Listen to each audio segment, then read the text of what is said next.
Hey, is everybody on track? Cause this Friday ain't black. Cause we ain't buying shit.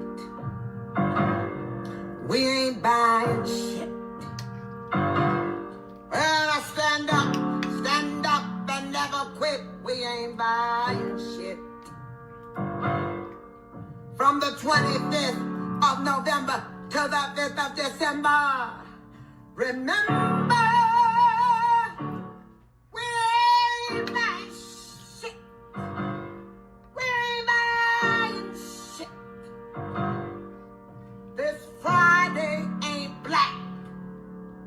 Cause we got each other's back. We ain't buying shit. We ain't buying shit.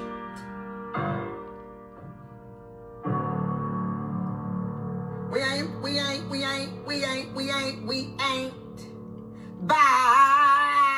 We ain't buying. We ain't buying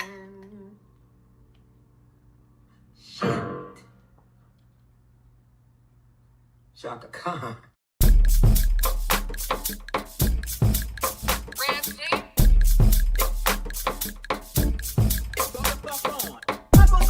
Nobody's nothing and tell them nothing about what the hell it is that they doing. You know what I'm gonna do? I'm gonna leave it alone and I ain't going back. If you don't like what you hear here, if you don't like what you hear here, if you don't like what you hear here, go the fuck on. If you don't like what you see on Kendra Damn G, go the fuck on. If you don't like what you see over on Ashley's show, go the fuck on. Why is it that y'all think that you can control shit? Get your own YouTube channel, start it the fuck up, and do whatever the hell it is that you want. But I promise you, I'm not gonna come over to nobody's nothing and tell them nothing about what the hell it is that they're doing. You go the fuck on. If you don't like what you hear here, go the fuck on. If you don't like what you hear here,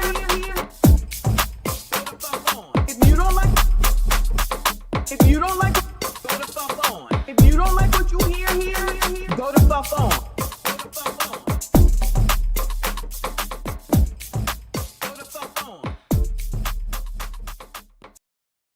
Spiders, makeup, weave. Hey, spiders, makeup, weave. Hey, we got a new song. We got a new song. You all are the gift that keep on giving us, on giving us, on giving us, on giving us, on giving us, on giving us. Hey. Hey. Hey.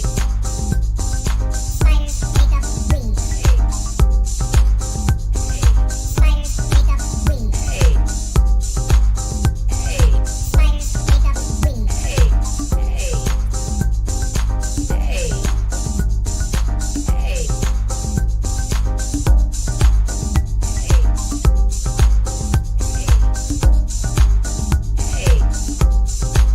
Hey.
spiders, makeup, weave. Hey, we got a new song. We got a new song. You all are the gift that keep on giving, I swear. I'm going to let you know right now, your mama's a hoe. It doesn't matter that that's your mama and what your certain feelings about her. Your mama is a hoe. She's a hoe. I'm selling coats. I'm selling coats. I'm selling coats. I beg your pardon? I'm selling coats. I'm selling coats. Oh, Lord, Lord, Lord. Nothing I did, nothing I tried, nothing I smoked, nothing I snorted, nothing I drank. No man I did, no one did me. Nothing did me any good. Oh, Lord, even that food I put in my mouth wouldn't help me, Lord.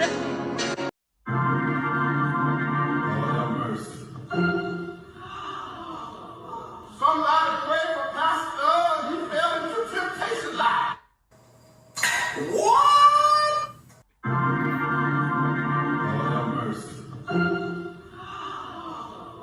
Somebody pray for Pastor. He fell into temptation line. Boy, what the fuck?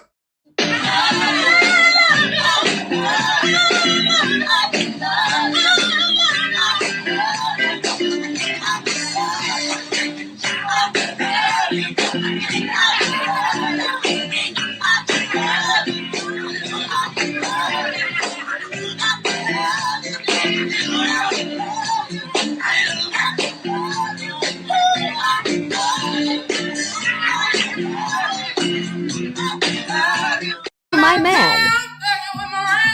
I put your pink, my booty hole brown. What a niggas, I'm looking for the hoes. Quit playing nigga, come suck a bitch toes. Pound town, just left pound town. Put your pink, my booty hole brown. What a niggas, I'm looking for the hoes. Quit playing nigga.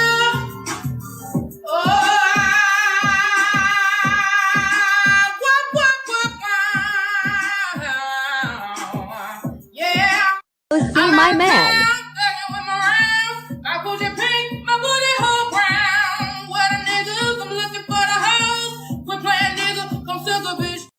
And they understand the cost that is involved. What? There's 1,000 of you. I said close them doors. I said close them doors. Ushers, close the doors. Close the doors. Sir, what is close the doors. Close the doors. Sir, what is close the doors. Yo, tell me with this. Close the doors. Huh? Close the doors. What kind of shit is that? Close the doors. And we're done. We're done. We're finished.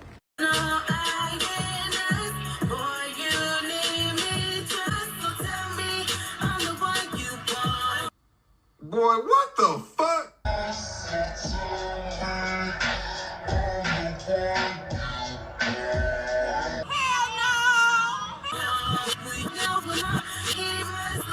Huh? No. No. Fire. You like it? That's hot. That's hot.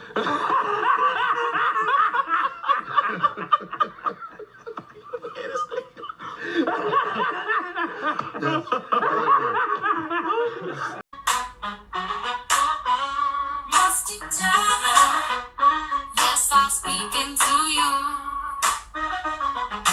Musty tether, where you fleeing to?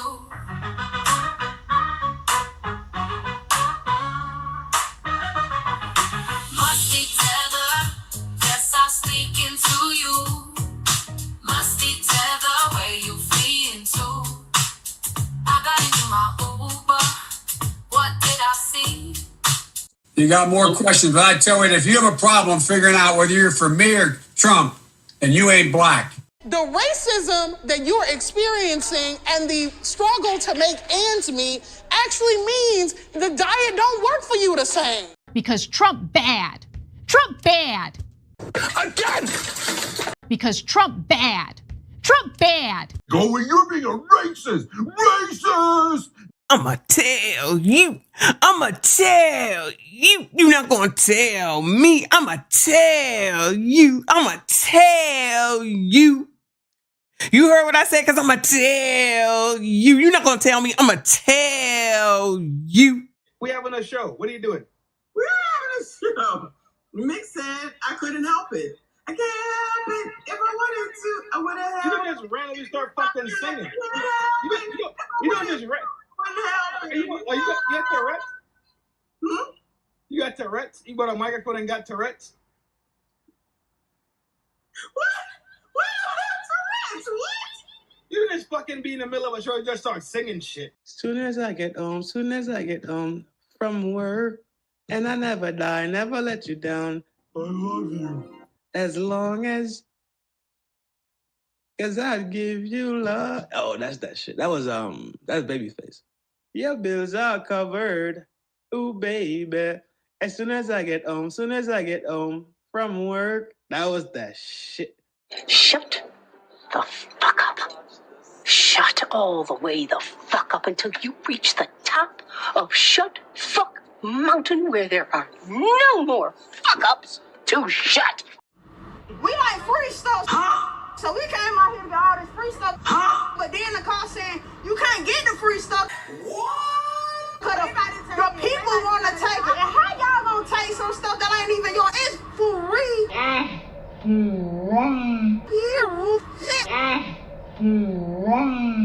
So I got my 2 baskets, and took the bus or whatever.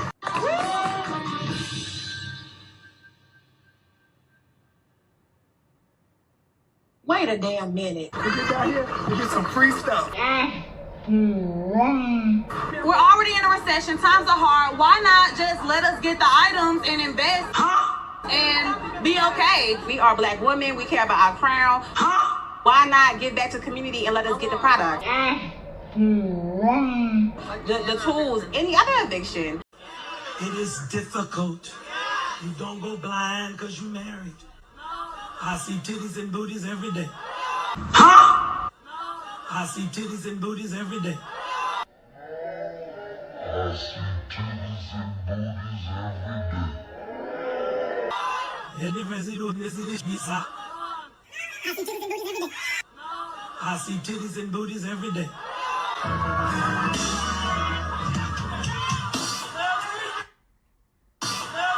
Brothers, y'all gonna leave me out here? I need the men to stand up and say amen. If you ain't said that, all sir. Let the church say amen. Titties and booties, titties and booties, titties and booties. I see titties and booties, titties and booties, titties and booties, titties and booties. I see titties and every day. Titties and booties, titties and booties, titties and booties. I see titties and booties, titties and booties, titties and booties, titties and Wait, the wing makes go. What kind of shit is that? booties, booties and titties and titties and booties, titties and titties and titties and every day. Booties and titties and titties and booties, booties and titties and titties and booties, booties and titties and titties and booties, booties and titties and titties and every day. Titties and booties, titties and booties, titties and booties, titties and booties, titties and booties, titties and booties, titties and booties, titties and booties, titties and booties, titties and booties. I need the men to stand up and say amen.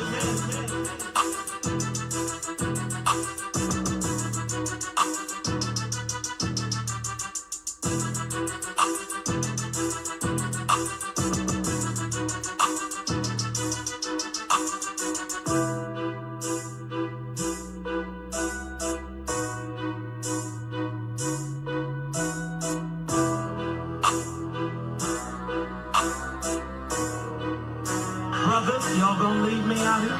Titties and booties, titties and booties, titties and booties. I see titties and booties, titties and booties, titties and booties, titties and booties. I see titties and every day, titties and booties.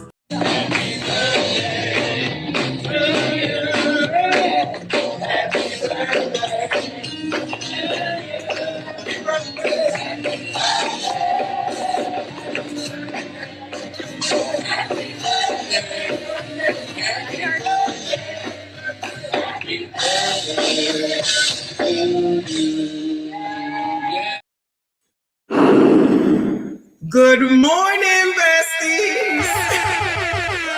Oh, I gotta put my headset on. Hold on. I don't want to mess up. Do you see this? Do you see this shit? Do you see this shit? Lord have mercy. Shout out to y'all. Shout out to me in this foolishness. Bonnets are us. But I have the designer Louis Vuitton, okay? And I got another one of Gucci, Fucci, Poochie, and Lucci, okay? This is so much easier. You just roll out of the bed. Toss this thing. Well, I guess you're supposed to sleep in this. There's no way that I can sleep in this shit. It is tight on my fin head. This is the tightest thing in the world. How? I can't have anything on, pause, when I go to bed. Nothing. A watch, a ring, nothing. A necklace, ear, nothing. I could not possibly have this damn thing on my head. This shit is so fucking tight. This is the problem. I've discovered already that it's squeezing people's brains so it can't be utilized or something. You know what I'm saying? I'm just saying. I feel like, what is her name? Benita from, you know the lady from In Living Color? What was her name? Benita, and she stood in a window looking at all the business. Y'all know who I'm talking about. But y'all, I told you I was going to do, look, and I got another one because I'm going to do a bonnet This is stream. amazing. Shout out to Gucci, Fucci, Poochie, and Lucci at your nearest Asian hair store.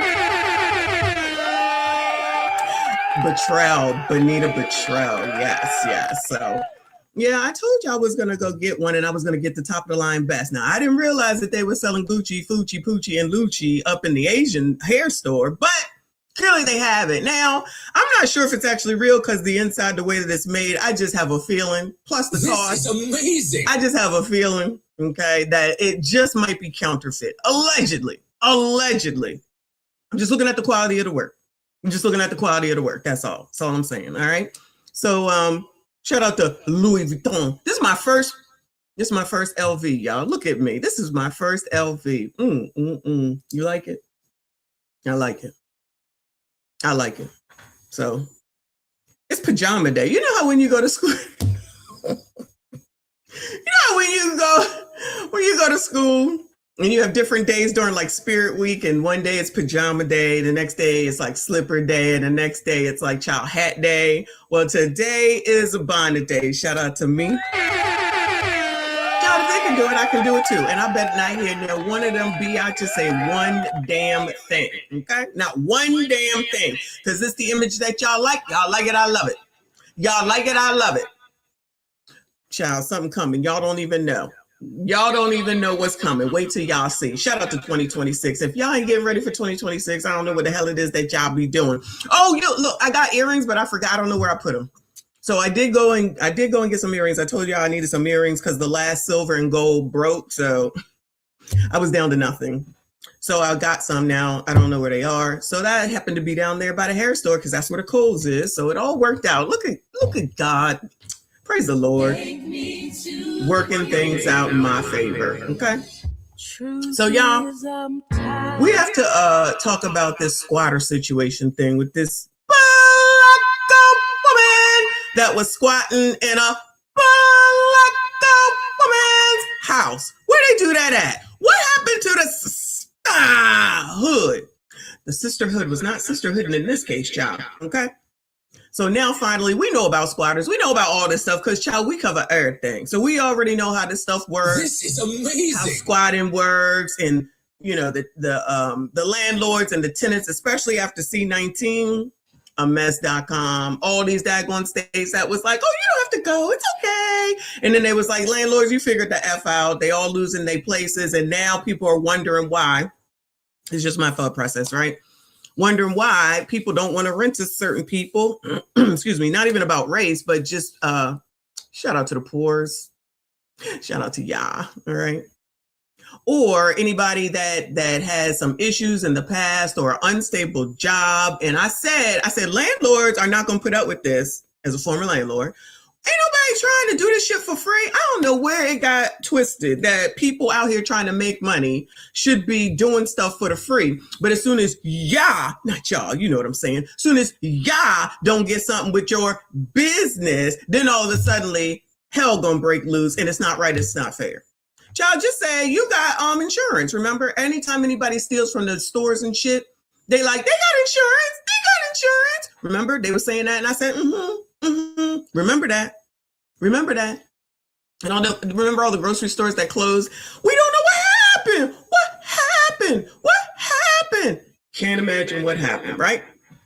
People always want to feign ignorance when it's appropriate, okay? Or not when it's appropriate, when they don't want to accept any accountability, which I was going to have as the word of the day, but I feel like we did that one already, but I got one for y'all. But shout out to y'all that are here. I see you. I appreciate you. Call me Dr. Messy Esquire, okay? And the bonnet today, all right? Today is Bonnet Sunday. Shout out to Frederick Howard, the first super chat. I see you. I appreciate you. Thank you, hon, as always. Shout out to Philip Sadiq, child. I cannot see. I'm old, child. Thank you, hon. He said, I woke up and I see this. I can't. Good morning. You never know what you're going to get around here. Shout out to us. Trey, good morning, boo. He said, not the bonnet. Abso-effing-lutely, child. Abso-effing-lutely. Shout out to my fave. He said, yo, Messy got on Gucci, Fucci, Poochie, and Lucci bonnet. And I do. And I do. Shout out to Gucci, Fucci, Poochie, and Lucci. Thank you, boo. Shout out to Frederick Howard, another two. He said, the BNM bonnet. News Network with Dr. I like it. I love it. Bonnet News Network with Dr. Michon Esquire. Dr. Messy Esquire. Thank you, boo. I appreciate you. Shout out to Gen Z. I see you, boo. She said, where did you get your bonnet? I couldn't find any good sites yet. Still looking. Girl, I went to the hair store. Girl, where they be down there standing in line for the hair when the store opened? Got it right in one of those stores, which is where I go when I get shampoo and stuff like that. But yeah, any Asian hair store, child, they had them under like not lock and key, but I don't know about this shit, but I pulled the whole thing off. The woman came through and said, no, that's display, or however the hell she talked. I know that's racist. She said, they're here. I was like, all right, girl, child. Why I go in there? I spent $50 freaking unnecessarily. I spent $50 in damn hair store yesterday. A mess.com with shit I did not need. I did need some scarves for the gym, but other than that, this shit is tight. I don't know if it's going to make the whole stream. We'll see. But anyway, thank y'all for being here. I see you. I appreciate you. Please make sure you hit the like button, subscribe if you are new. So living rent free and still crying victim. We already know how that works, right? You just think that you can do whatever you want and everybody's supposed to go along with it. Nobody can say anything and whatever you want is you because, and not necessarily in this case, but I'm a black woman. You can't say anything because then that means that you're a white supremacist talking points, or you're doing something against somebody and you hate your own, you hate yourself, you hate your kind, but blah, blah, blah. Y'all already know what it is, right? All right, cool. Let me go ahead and give y'all the word of the day. Shout out to the dictionary. Many of persons do not utilize it. It is called dictionary.com. All right, so the word of the day is ego, E-G-O. Ego. Ego. I like how he says it. Ego. I love it. Okay. It says, excuse me, the I or self of any person, a person as thinking, feeling, and willing and distinguishing itself from the selves of others and from objects of its thought. Psychoanalysis, the part of the psychic apparatus that experiences and reacts to the outside world and thus mediates between the primitive drives of the id and the demands of the social and physical environment. Egotism, conceit, self-importance, those are the ones that apply, okay? Self-esteem or self-image feelings, the enduring and conscious element that knows experience. Scholasticism, ooh, that's a good word. The complete person comprising both body and soul. In ethnology, a person who serves as the central reference point in the study of organizational and kinship relationships. Child, we be learning, okay? We're going to focus on number 3. Egotism, conceit, self-importance. Because we always saying that accountability, right? That people aren't taking accountability, and we're usually talking about biatches, and we're going to be talking about a biatch today. But child, it be a lot of people, all right? They out here just always talking about what others need to do and what others' issues are, but never seem to see what the hell it is that they have going on, right? It's always somebody else. They don't do shit wrong and always want to accuse. Don't ever want to change And then when someone says something, well, maybe you should look into this. I don't do nothing wrong. No, it's not me, it's you. No, it's not me, it's you. No, it's not me, it's you. Ego, narcissism, maybe narcissistic, right? So you don't do anything wrong, so you're perfect? Oh, okay, whatever you say. Who got time for that, y'all? Who got time for that? I don't have time for that. If you're so wonderful and you're so fucking perfect, then be that over there with whoever it is that allows that to be, because I'm not the one. I'm not a person that's going to sit here and continue to allow anybody to think they're going to do any fucking thing that they want to do.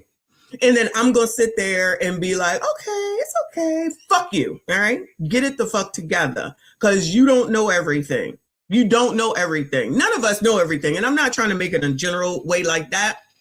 But even when you try to say, you know what, you can get some financial literacy over there. Oh, I just saw a video from Dave Ramsey. He was talking somewhere. I meant to hold on to it. I think I missed it. Anyway, off subject, my bad.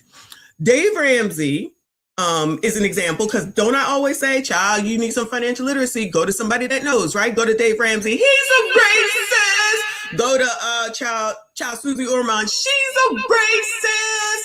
Fine, everybody's racist.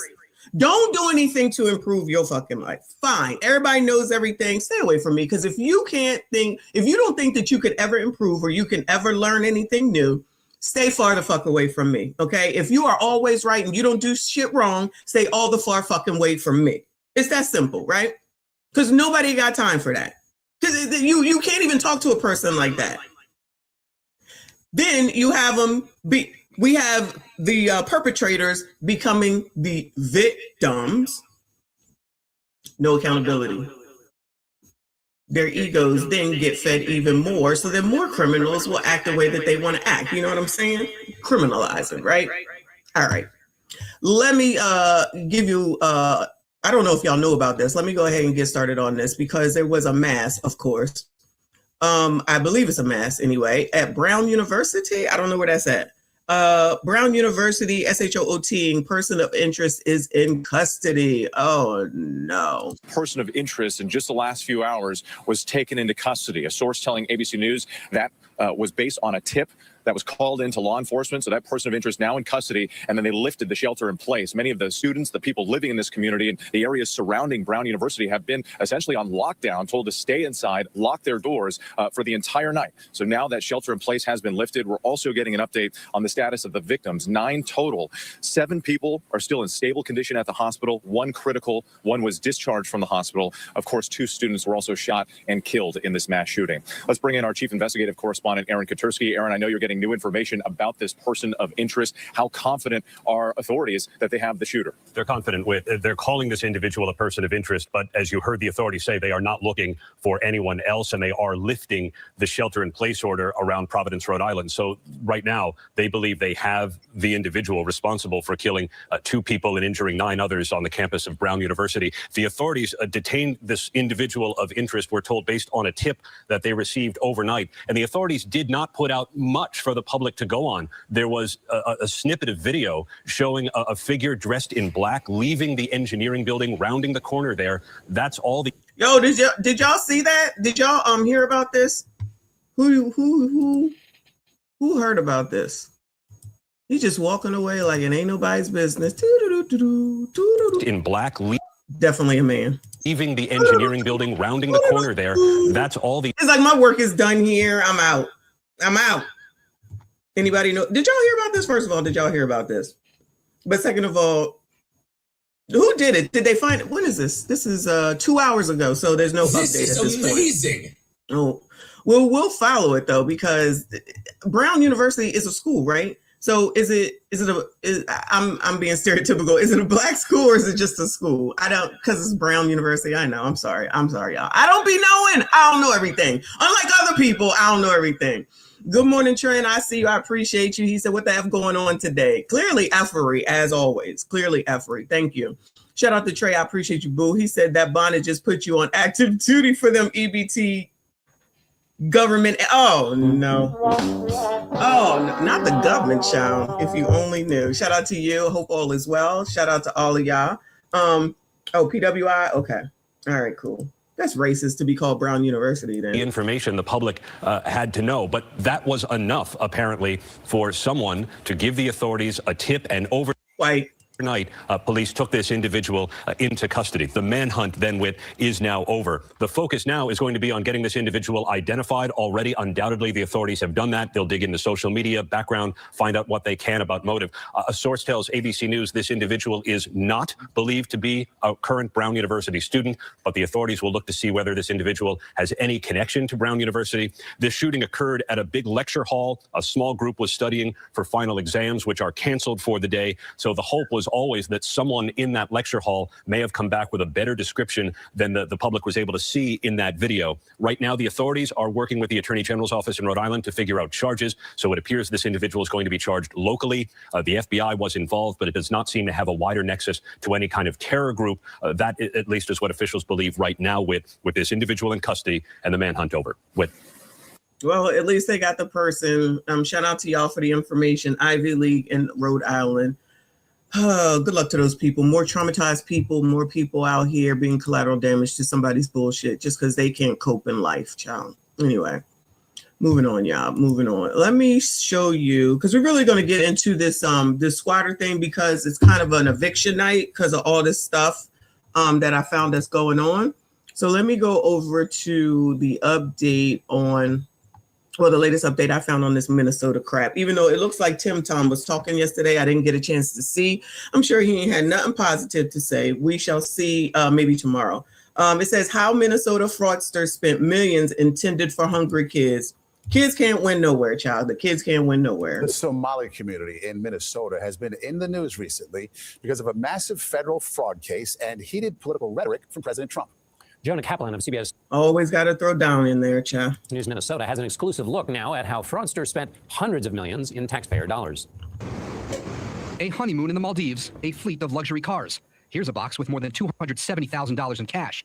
This was all evidence from a new trove of files obtained exclusively by CBS News, showing how a group of convicted Minnesota fraudsters spent taxpayer dollars. One text message reads, "You are going to be the richest 25-year-old. We're not even at the end of the beginning of our pursuit of the stolen money and of the people who stole it. U.S. Attorney Daniel Rosen leads the office digging into the wave of COVID-era fraud that hit Minnesota. So how much money are we talking about stolen from the American taxpayer? I can say with great comfort, well in excess of $1 billion. In the past 3 years, 87 defendants have been charged, 61 convicted. The majority of them are Somali American. Minnesota has the nation's largest Somali population. The perpetrators are accused of ripping off state-run programs intended to feed low-income kids, house the disabled, and provide services to autistic children. This was a get-rich scheme. Andy Luger was the U.S. attorney who first examined this fraud. He left in January. One of the things we discovered is that a number of the people involved were buying investment property, resort property in Kenya.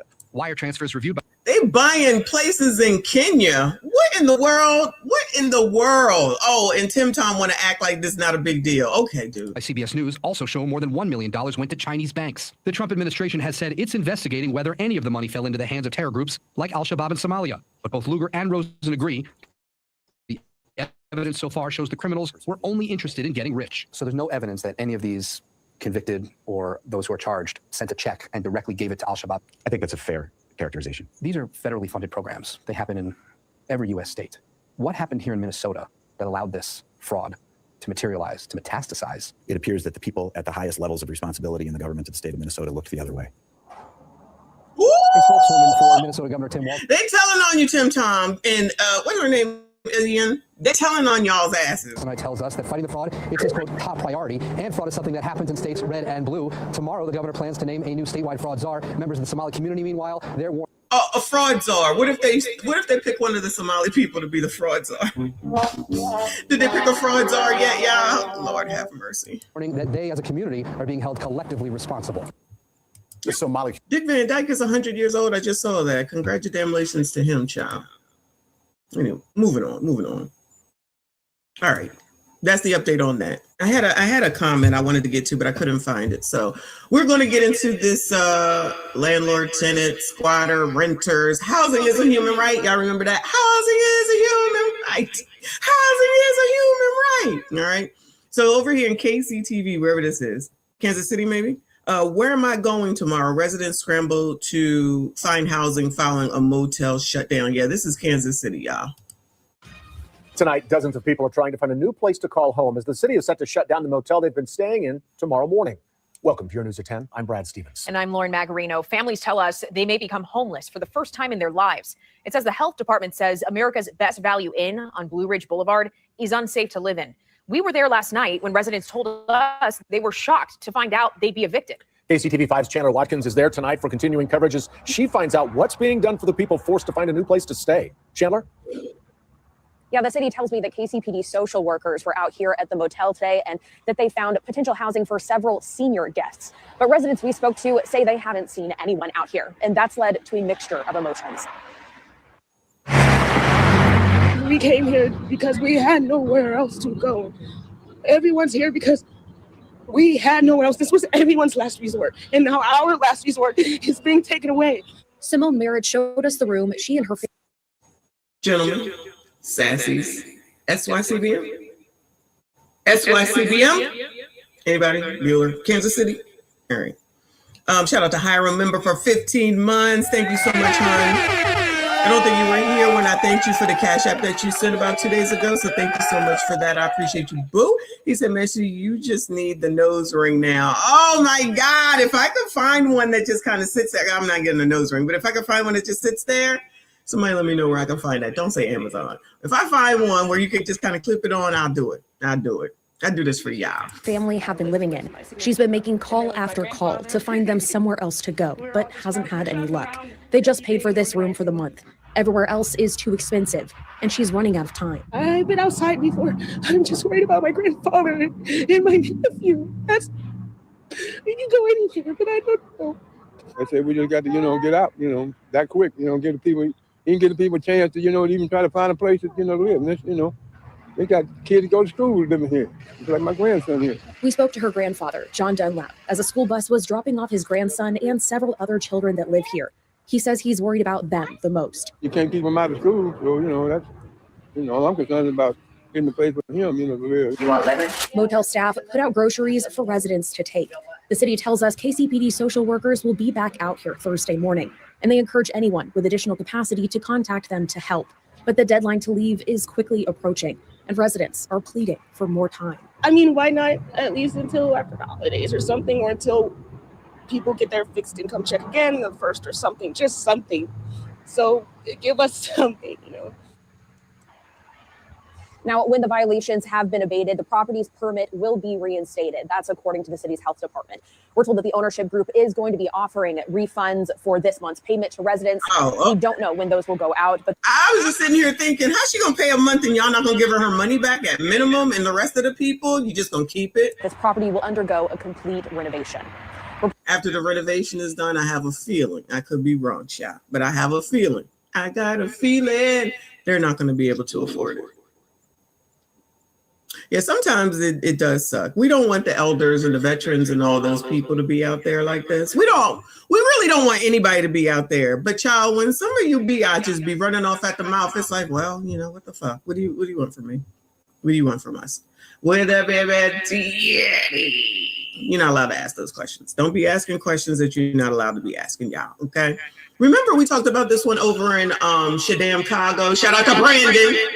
Residents at South Shore apartment evicted after judge denies request for more time. People move out of a South Shore apartment complex. It was targeted in a major immigration raid in September. Yeah, their living conditions were described as unsafe.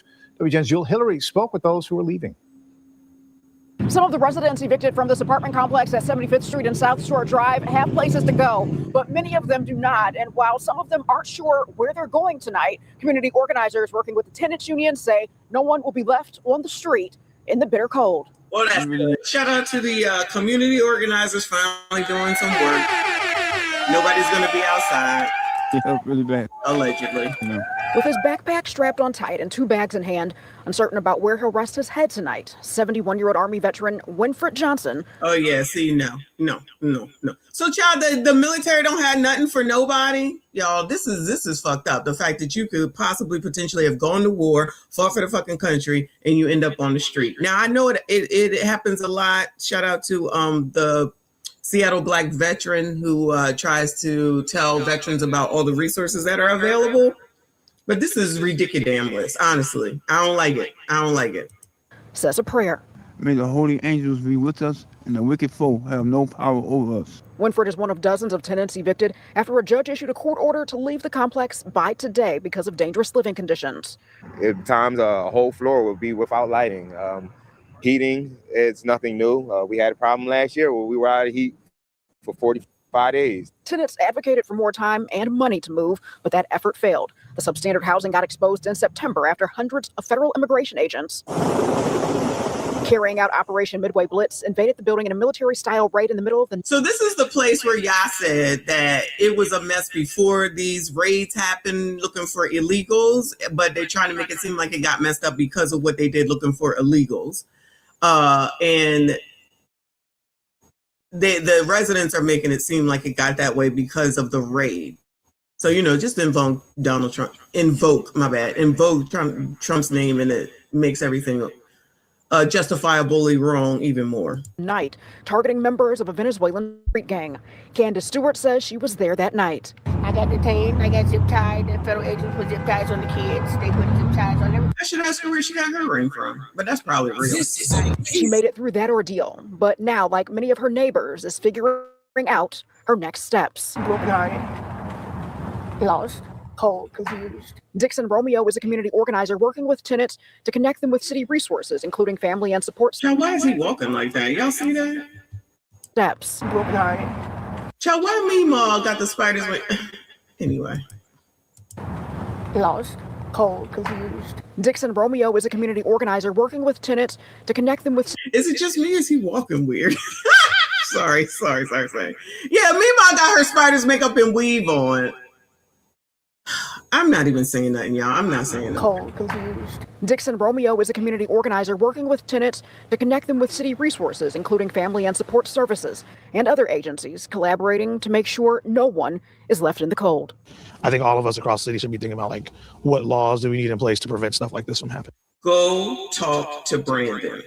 In the city of Chicago and in the United States, Army veterans shouldn't have to go through this. I agree. No one should have to go through this. There are some stipulations in place, but according to one of the community organizers connecting tenants with resources, some of the tenants can receive up to $5,000 to help with relocating. Some? All right. Let's go talk to Brandon. Child, he should be able to help. Oh, yeah, he out there fighting for the people that they came into this place to take away. That's who Brandon's fighting for. But y'all make sure you keep voting for him. 8 months, y'all. 8 months. Shout out to child. I can't see. Shout out to Trent. This is amazing. Why can't I see? What the fuck? Hold on. There we go. I made it bigger. Pause. Thank you, boo. He said it's too effing early. Why are y'all awake? What are you talking about? It's almost 11 damn o'clock EST. You go to bed. Go to sleep, MF. Have mercy, MSD Queen. I'm tired of your ish. Not as tired as I am of yours. All right. Anyway, I don't know what the hell's going on with you, but it's freaking almost 11 o'clock on the east. And there's a snowstorm. I forgot to tell y'all that there's a snowstorm. It just happened overnight. I swear it got to be 2 inches outside. I don't know where it came from, but it's freezing in here. But I got the fan on because this bonnet is too tight on my head or something. I don't know. Thank you. Shout out to my fave. He said it's always T Money fault, like Jermaine Shoemaker. Shout out to T Money. Shout out to you, boo. I appreciate you, child. I don't know. Okay, goodbye. Moving on. I can't take you. Oh, hey, beautiful smile, sir. This is an update. I think. Hold on. Yeah, that last story was a day ago. This one is 16 hours ago. It says South Shore tenants left without heat as dangerous cold grips Chicagoland. If it's hot, if it's freezing here, it gotta be, I don't even know what it is in Chicago, Illinois. Anybody there? Is Kennard here? Isn't he in Illinois? As the temperatures drop around the city, residents of a South Shore apartment building say they're stuck without heat. WGN's Emmy Victor joins us live from the South Side with details. Emmy, good evening. Well, Tamon, good evening. For most people, stepping outside today is just brutal. You'll only want to spend a few minutes out here. Most people feel like they just want to go back inside. This kind of weather is especially difficult for the unhoused or those who may be dealing with heat issues. While the city urges people to stay out of the cold weather, residents like Norris Killingsworth say they haven't been able to avoid it. This is how I'm dressing inside of my apartment. Let me give a tip for free. I'm going to give a tip for free. I know I'm not hopeful, and I'm just a white supremacist, an anti-ruckus, a white supremacist talking points. Okay. But you should test your air conditioning before it gets hot, and you should test your heat before it gets cold. You're welcome. -1. Oh no. I know it's cold outside, but I don't think it's -1. It looks like it definitely looks like a Christmas scene from here. All the trees and everything with all the snow, and now the sun is out. So it's pretty though. It's very pretty. It's a nuisance. Snow is a nuisance. Shout out to my grandmother for that word. Shout out to Trent. He said it's Sunday. It's supposed to be quiet and sleeping day. Get off the internet then. Close out and go to sleep. How about that? Look at me. I got solutions all day. Anyway, come on, child. What's going on? With heat issues.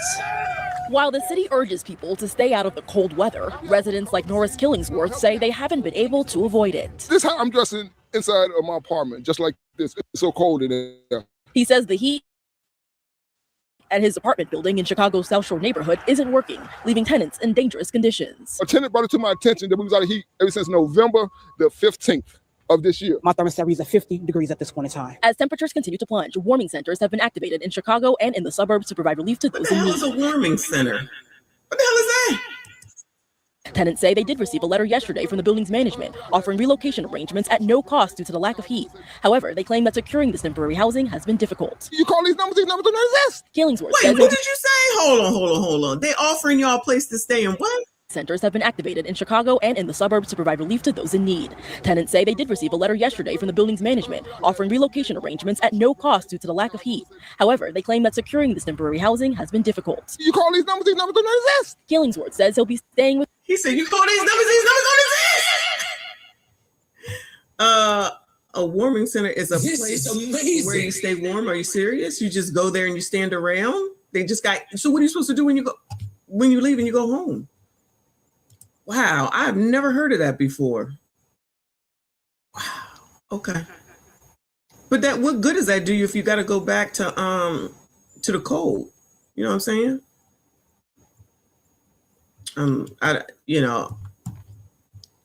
Praise the Lord. That's all I can say.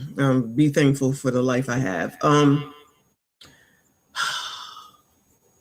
Thank you, Trent. You can't me-ish. You can't me-ish with your bonnet on? Ratchet ass. You can't me-ish? Tell you ish? Is that what you're trying to say? Look at that. See, you too busy trying to be smart. You effed it all up. Anyway, come on, child. With relatives until the extreme cold passes. I can't stay here because it's too cold. We're working to get in touch with the building's management to learn more about these heat issues. While that letter that was provided to residents didn't say exactly why the heat wasn't working there, residents say they were told it was due to a boiler issue. We're reporting live on the South Side. Emmy Victor. South Side! Shout out to Shadam Cargo, child. Let's go over to Denver. Denver landlord frustrated by housing voucher program. Oh, no. Denver's ambitious plan to solve homelessness requires landlords being willing to accept people out of homeless shelters and place them into apartments. The city now acknowledges to our Mark Salinger, it is not able to track everyone who is moving through that system.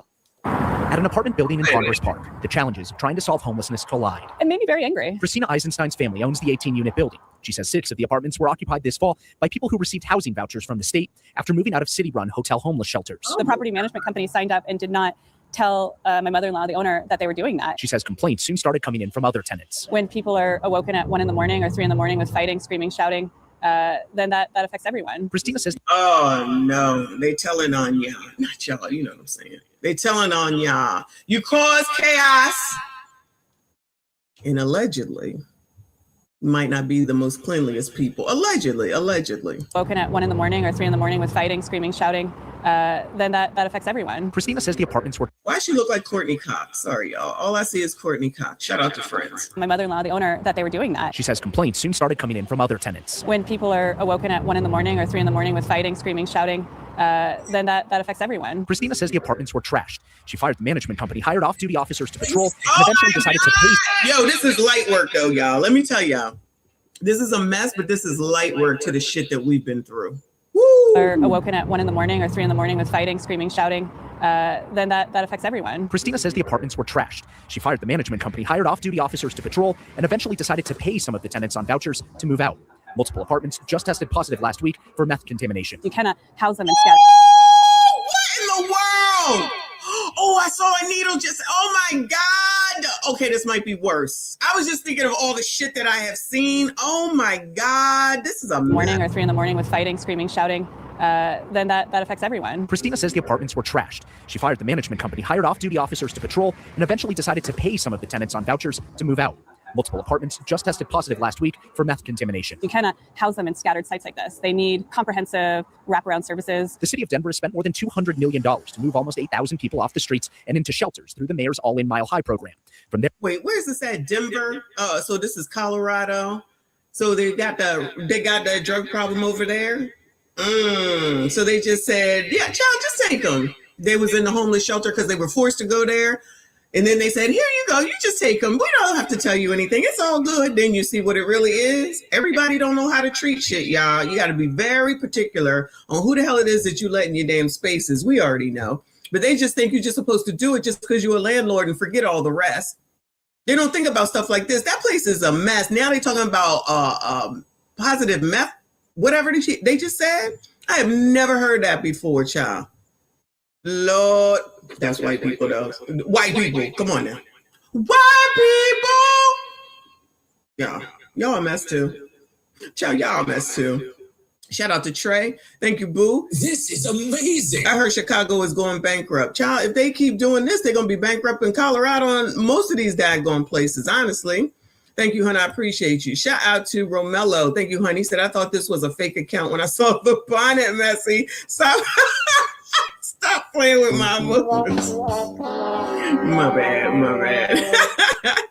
Shout out to you. Shout out to all of y'all. Please make sure you hit the like button for me. Subscribe if you are new. There, more than 7,000 people have moved into housing once they leave the all-in sites, the shelters. Does the city kind of wash their hands and say, well, it's not really our problem anymore? We don't wash our hands, but we can't supervise every single individual in the city who is trying to find a way to pay their rent and to get their act together. The organization that placed housing voucher tenants at this building is the Community Economic Defense Project. They tell us there are no work requirements or drug tests needed to get a housing voucher, but tenants are offered case management services and are encouraged to participate. They say they cannot mandate sobriety, monitor personal behavior, or enforce related law. Well, that's true. That makes sense. How the hell are they going to be like, oh, well, you have to do it? They can't make you like be on, what is it? Gamblers Anonymous. What is it? Narcotics Anonymous, maybe, I guess is what it is. They can't force you to be clean, you know? Now they could give you no, I guess they can't. That's probably against the law too, to say that this person has a DRUG habit. So they can't do that either. So you know what this means? Landlords just won't take people from shelters. That's what it means. Eisenstein says that's on the landlord. As a landlord, we don't sign up to be the de facto case manager. I don't have a background in psychiatry or drug addiction treatment. It's not my expertise, and I never signed up for that. As we've seen more and more federal cuts to those kind of voucher programs, it means more and more people will have to survive out on their own with less case management. The city offers services. The rehousing organizations connect people and encourage them to participate. But when it comes to evicting people, making sure the apartments don't get trashed or that people don't do meth, that responsibility, whether they know it or not, falls on people like Christina. If they had some mental health support, drug addiction support, and someone truly overseeing them, maybe there's hope that they could improve. But putting somebody just unsupervised in an apartment doesn't do anything. The rehousing organization told me something else that I found interesting. They said they're responsible for supporting people after they exit homelessness, not supervising them, which of course brings us back to the problem that we're exploring here. When a landlord has a problem with a tenant that's made their way through the All-In Mile High program, it's not the city or the mayor or the nonprofit helping that's responsible, Kyle. We've learned tonight it's the landlord. So in terms of what the landlords get out of this, nothing. You know, there's the satisfaction of helping people in trouble, there's the rent, and then there's additional compensation. They are, in theory, supposed to be compensated, or at least the management company was supposed to be compensated for bringing people like this in. But the landlord that you heard from there says that the amount that it's going to take to mitigate that meth, as well as rebuild those apartments, far outweighs anything that they were compensated. The city is trying to do a very, very hard thing that no American city has successfully done before, and I appreciate you following it every step of the way. Success is end. All right. So at the end of the day, landlords get screwed as usual. Okay. So it's on them. Then if the person decides not to leave, then you're going to have the situation that we're just getting ready to follow right now. So Airbnb squatters, history of eviction and non-payment. So there's been this woman who has been in this other woman's house, one black woman in another black woman's house. She's supposed to be there for an Airbnb stay. And of course, she didn't leave. And then of course, she said, I'm supposed to be here. And then, people get sympathy and say blah, blah, blah, blah, blah, blah. And you know what the laws are, usually on the side of the tenant. F the damn landlord. So she's had to maintain dealing with this woman all this daggone time. The part about this woman, it seems like she's done this a lot and she knows what she's doing. So remember when I tell y'all, when these people be on these news programs talking about the landlord's doing this and I called, the landlord's doing this and I sent an email, I already know that they're not doing what they're supposed to be doing. This woman, not her right here, just the reporter, but this woman knew what she was doing. So she was filing her court papers and sending her notices. So she's someone that knew what she was doing. When them people over here talking about I called, they're not doing what they're supposed to be doing. That's what I'm taking away. But let's hear what's going on. 7 with an update on the Airbnb guest turned accused squatter. What I found out, if you remember during my interview with her a few days ago, she stated that she was not evicted from her previous property and claimed that it was another property. Well, even as I was sitting down with her, I already knew what court records said, and I also confirmed that in our report today, that it shows that she was evicted not just once but twice from 2 prior DC properties before she booked Roche Douglas's Airbnb. In fact, at one unit, she was evicted for not paying rent, and then she moved into the second apartment just a few days after. And then in the midst of that eviction process at the second property, there was a fire that happened in just her unit in that building, and she requested a stay or delay for that eviction because of that fire, because she said insurance had to get inside and look at the damage. And in the midst of that eviction process is when she booked Roche Douglas's Airbnb. In addition to that, I also found a history of issues when it comes to payment in Maryland as well as in Virginia. In Maryland, she has a case where it's alleged that she only paid a down payment for a vehicle and then never made any further payments on that. So she's a bum. A bum. A loser. A leech. So whatever it is that the reporter is using to find all this information out is something, and I don't know what she's doing, but it's something that landlords need to have access to so that they can know this type of stuff. But they don't want landlords to know this type of stuff, or else they would reject people more often. That's all right, because with me, if you look crazy, I'm not renting to you. Of course, this is a continuously developing story. They still have courts later this week where we will bring you the latest details. In addition to that, we have wanted to reach out to Shadija Romero again, but she has stated since these discoveries happened that after this, she's no longer speaking with us. I think that might be the actual squatter lady's name. Over here is this update. I don't know if I put this all in order, y'all. I'm sorry. It's getting a lot of reaction online. A DC homeowner claims a woman has taken over her rental home and refuses to leave. And up until now, she's run into one legal brick wall after another. So joining us now is Aaron Sokolow, a DC-based lawyer who specializes in landlord and tenant cases. Aaron, thank you so much for being with us. Thanks for having me. Talk to us about this, because this has just been a wild story, and it's raised probably the biggest question is, how is squatting even allowed to happen? Oh, now everybody want to be asking, how is squatting allowed to happen? Squatting is allowed to happen because y'all feel sorry for people who are basically criminals. And that's why you have less housing also, because landlords ain't trying to deal with these people's bullshit. Shout out to them that got out of the business. I don't care. So in theory, squatting is not legal and the homeowner should have some remedy. The problem is in the logistical way that a homeowner can get a remedy. And what you're describing in this case that you've been reviewing is that there's a dispute. The individual who's there says she's a tenant. If you cannot produce a lease, I never understood why the hell it is that you think that you can stay. Even if your lease ends, typically, at least in this area, if your lease ends and you stay, you are considered to be month to month. So then that means that with 60-day notice from either person, 30 or 60 days, you can say, as the landlord, I want you to leave and give them 60 days notice, or they can say, I'm going to leave and I'm giving you 60 days notice. If you have a whole year and it's during your year, then you can't get out of it. You'd have to agree to get out of it, typically. Landlord and tenant has to agree to get out of it. They got to sign something and say, okay, you get to get out of this early with hopefully no offense against you, and you can move on. Say you got a say you got to move for a job, and hopefully they will let you out so that you can go move to wherever you need to move to. But once it ends and they didn't send you a new lease and you didn't ask for one, then it's called month to month at that point. So then if she don't have a lease to begin with, then I don't understand, not even just her, but any of these people, you ain't got no, this is a fucking Airbnb. There has to be something in writing about it. But nope, she knew what she doing. So now this lady got to go through all this in order to get this lazy bitch out, which is costing her money because she's not getting her money. She can't rent it out. That means she got to pay the mortgage on it. Because this is what happens with loser ass MFers who don't have nothing, never had nothing, will never have anything, but play the victim all damn time. You should feel sorry for me. Fuck you, bitch. You should grow up and get your own damn life and stop stealing. This is stealing. It's stealing. Some lazy MFers around here. And guess what? At the end of the day, she clearly doesn't care that she was renting from a black woman. Because like I always say, and proving yet again, ain't no sisterhood. Homeowner says that she's not, and you go down to court on an emergency hearing and there's a judge sitting there and the judge is going to hear from both.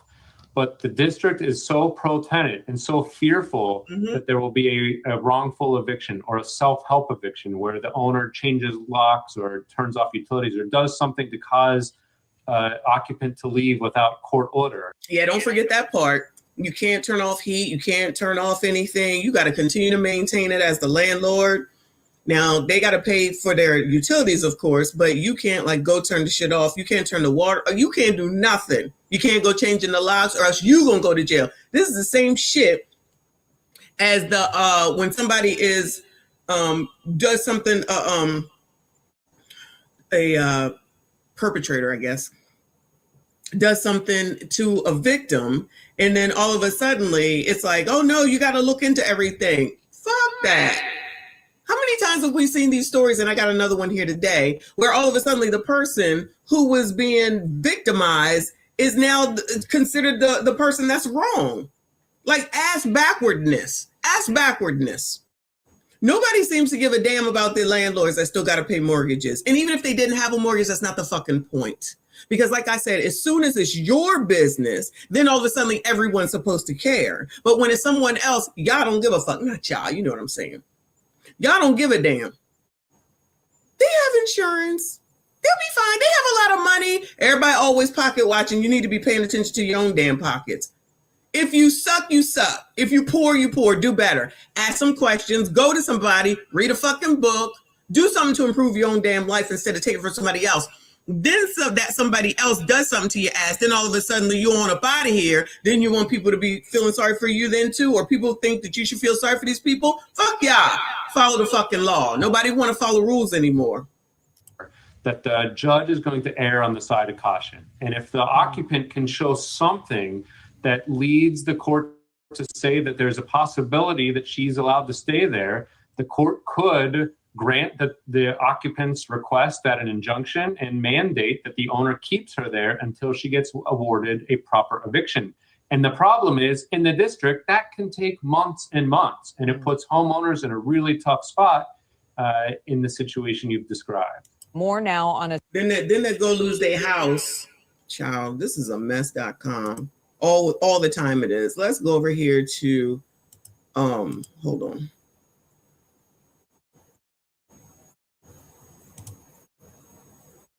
This one.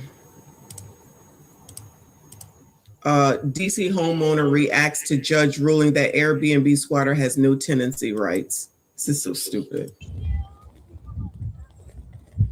How you feel? I feel good. I'm thankful that this outcome was like this for me because I had that order that she signed, but it makes me very upset because if I didn't have the order, it seems like she would have been able to stay there and do this for months and months, however much longer. And other people who don't have the benefit of having such agreement, I can't imagine what they're going to go through in a situation like this. So I'm thankful for me, but I still think that something needs to be done. What was it like for you to sit in that court? She had a moment to question you. There were documents presented. There was a question of whether a payment she entered was fraudulent because there was no proof of it from the bank. What were your thoughts just being in the courtroom with us first time you had to see each other face to face in the event?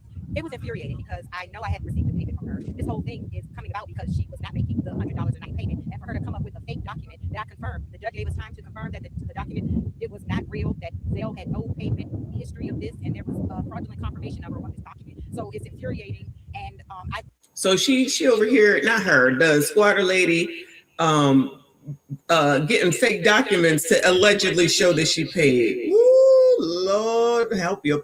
Shoot, she lucky that this is an upstanding citizen, because you get the wrong one, you're gonna be in a completely different situation.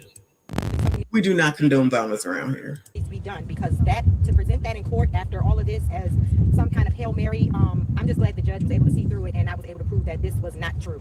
You can evict her right now. What are your plans? What are you about to do? Evict her.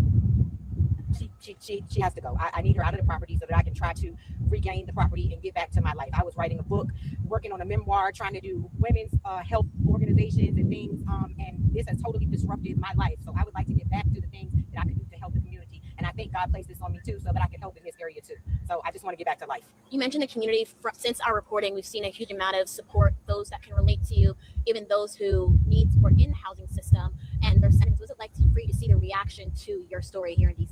I'm so thankful for the support and that we brought this to light. I still am going to work hard and put a change.org document together for more homeowners that are going through this and try to really impact change with this. Like I said, I'm thankful for my outcome. I'm thankful for the court seeing it my way, but I know there are so many others that are struggling with this, and I'm not going to give up yet.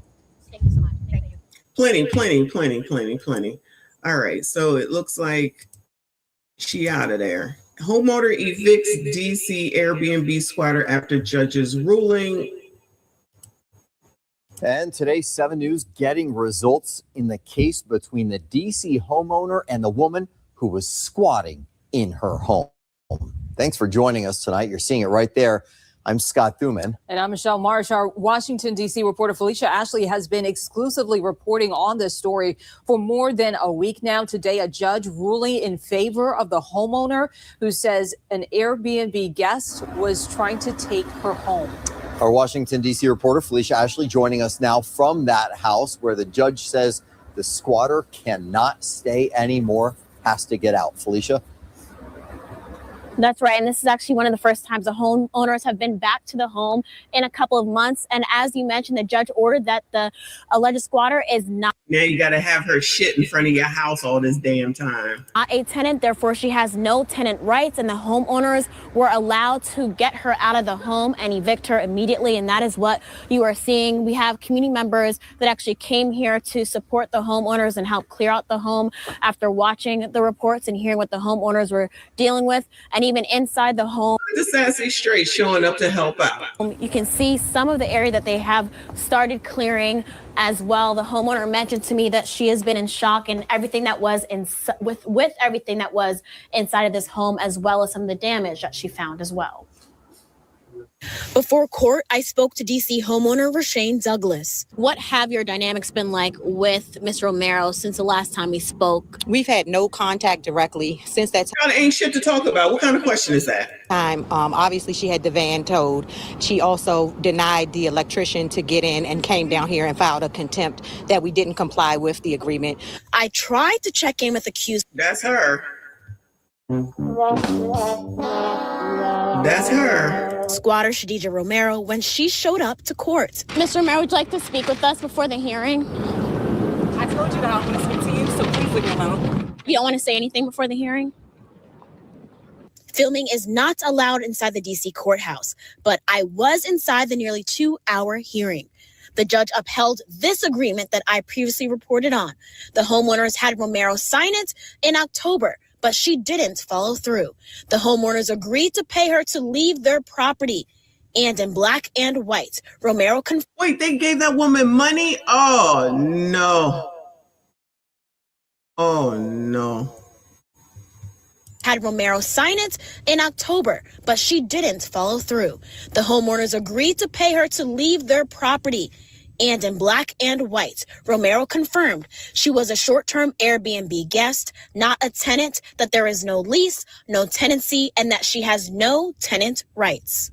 The judge said you can evict her right now. What are your plans? What are you about to do? Evict her. She has to go. I need her out of the property so that I can try to regain the property and get back to my life. And that is what you're seeing happening right now. That is what the homeowners got right to after that order was filed. You can see some of the home, or actually most of the home, is rather clear now. Now, coming up at 6, I'm going to share with you more details about what happened in the courtroom. Also about how this has impacted the homeowners long term. Now, because of the missed payments, their mortgage raised from $4,000 a month to nearly $10,000 a month because of what they endured during this process. And more was revealed about Romero inside. $10,000 a month now.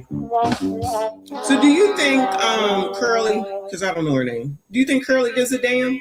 Do you think Black Curly gives a damn what she did to another sister and her family? Because these people never care about what's going on the other side. But a lot of y'all, not y'all, think that we're supposed to give a fuck about these people. I already be knowing, especially when it comes to shit like this. I already know. Y'all don't be knowing. Y'all got these bleeding hearts for motherfuckers that wouldn't give you a glass of water if you was on fire. Not one bit. Because all they care about is themselves. It's called selfishness. Their egos are so big that all they care about and think about is themselves. And you don't matter. Even if you black and I'm black and they black, everybody black, all of a sudden it don't matter no more. And no one seems to see that until it affects them. Like, you need to touch fire to know that fire is hot.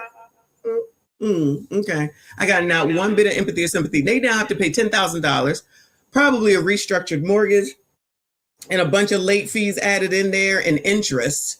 But the funny part, which ain't funny, is that this See You Next Tuesday had the nerve and the audacity to come out on TikTok and have something to say. So this is the squatter, the ex-squatter, who took to her TikTok, of course, to give her side of the story. She gets to speak out. I have had people reaching out to the stores that my products in. I've had people reaching out to the schools that I have mentored girls in. I've had people reaching out to organizations that I've done free events for. Mind you, about 98 to 99% of the work that I have done has been from me. Even when I've needed help, I've helped because I've always thought it's somebody out here worse than me. Today in court, it was proven, or it was admitted, that the false narrative that I have been staying at a place since February and that someone has been trying to get me out since March, it was untrue. It was not true. The narrative that I had been staying at a place since February and had not made a payment since March, that was also untrue. It was admitted on record that payments had been received up until the end of September. Now there is a payment in question. Somehow that payment wasn't received. I don't know, but there's a payment there's only one payment in question. So if a payment wasn't received, then that means it wasn't cash. So all you got to do is put a stop payment on it and reissue. Ain't nobody trying to hear this. And this is what I'm talking about. This is her ego so much after all that, after the court showed and proved.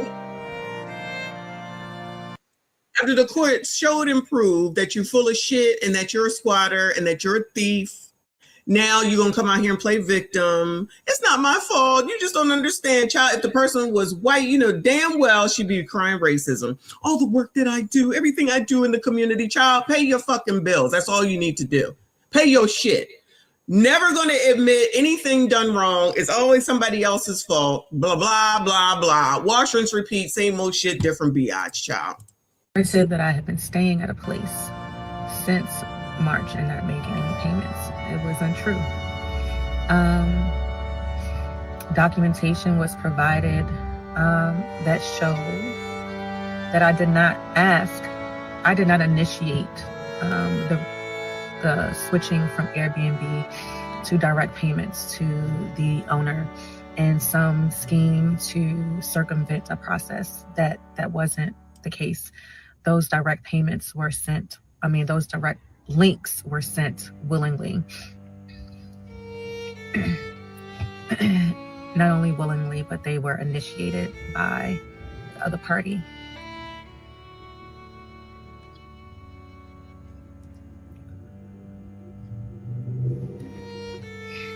Although it was decided that I don't have tenant rights, those things were untrue. And to get on the news to say, Child, forever victims, child, forever victims. Nothing is my fault. You don't know. Say things that are untrue shows a lot about a person's character and shows that they had malicious intent because they knew it would go off like this. And the thing about the truth is that the truth doesn't always, it's not heard as loud as the lie is. So the damage that this has caused, irreparable.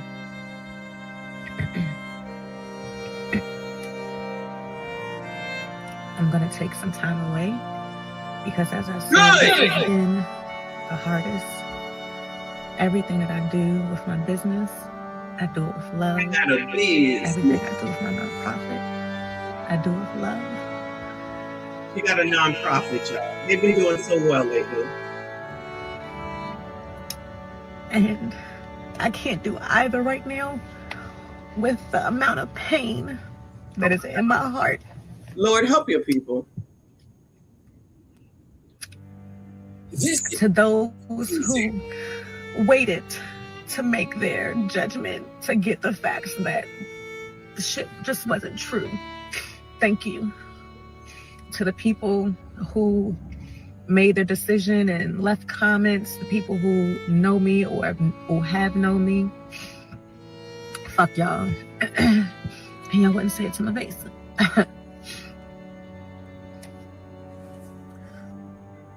I wish, as I always wish, I hope you know love up close. And the thing about it is, when you know love up close, you move differently.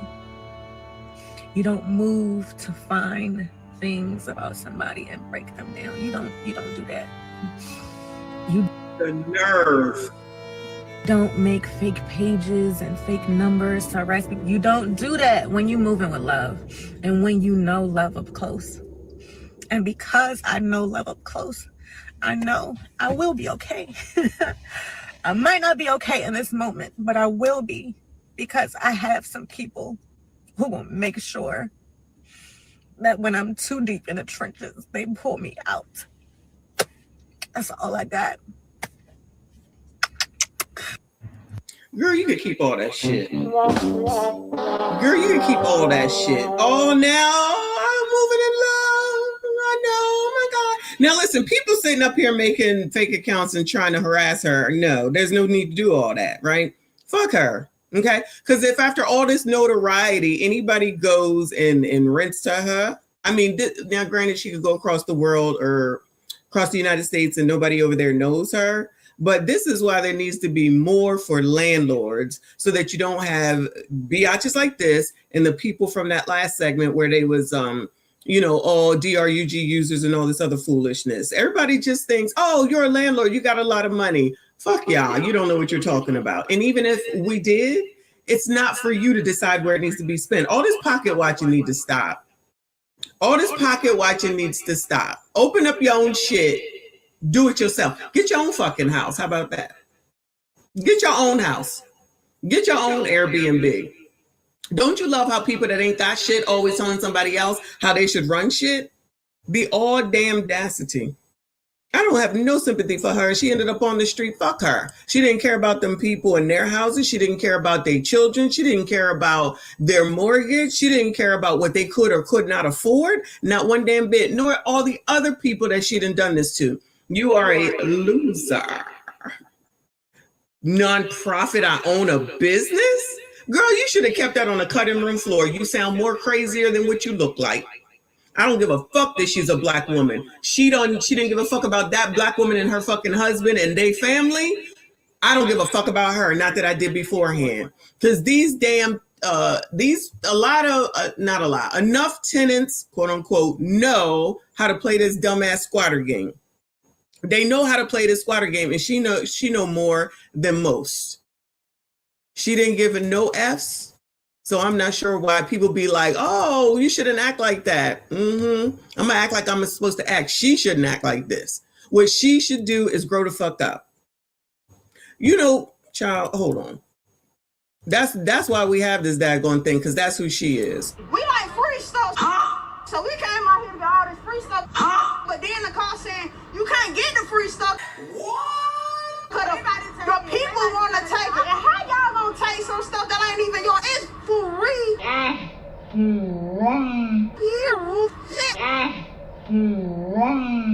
So I got my 2 baskets and took the bus or whatever.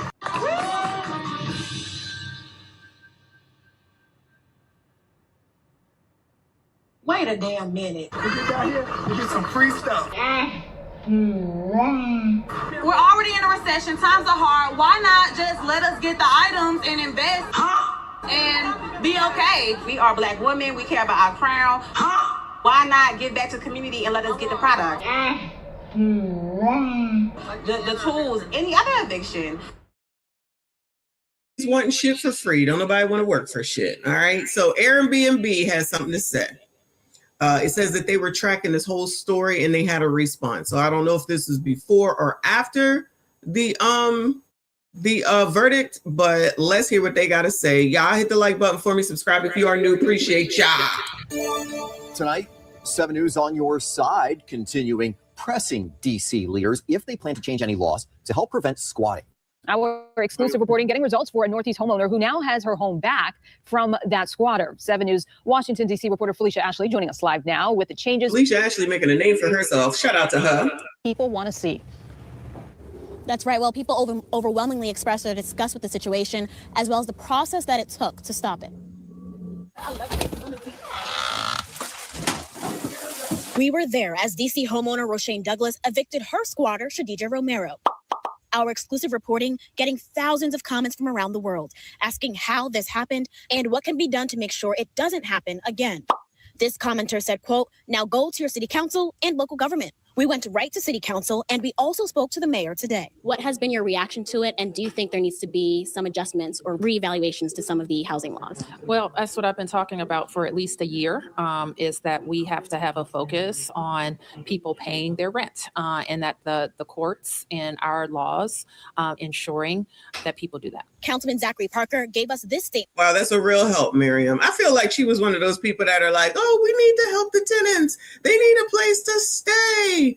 And not think about landlords as usual. Saying, I am glad that yesterday's court ruling brought a resolution to this case. My team and I are reviewing district laws to better understand how this was allowed to happen. To get squatted on like that is crazy. The community overwhelmingly expressed they want a change and showed up to the home to make sure it starts on 20th Street. The laws need to be changed. That's important. What brought you out here today? The viral moment in your story.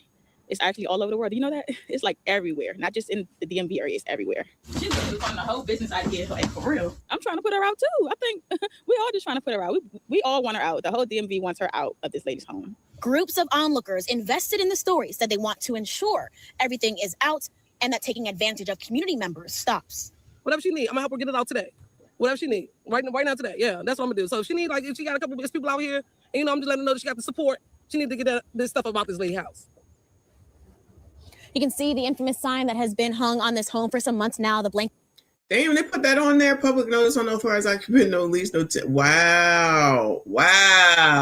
Embarrassing. Get that Romero put to cover it, obviously taken down at this point. And I spoke to neighbors who told me that Romero did come to the home last night to retrieve some of her items that were put out in the back. Now, coming up at 6, you'll hear more from council members as well as their reactions to our reports. Now, reporting live from Northeast DC. Who thinks they're going to do something about this? I don't know, but I got a feeling, child. There ain't nothing going to change. So, Miriam, you didn't know what this was going on. So, Miriam, what you going to do? That's the question. What's she going to do? I say nothing. Hopefully I'm wrong. Anyway, so, yeah, that's the update on that whole debacle. That's half damn crazy. But allegedly, y'all, there is a rental crisis. Oh, no. So shout out to Lillian React. This is amazing. With 1,000 subscribers here on YouTube.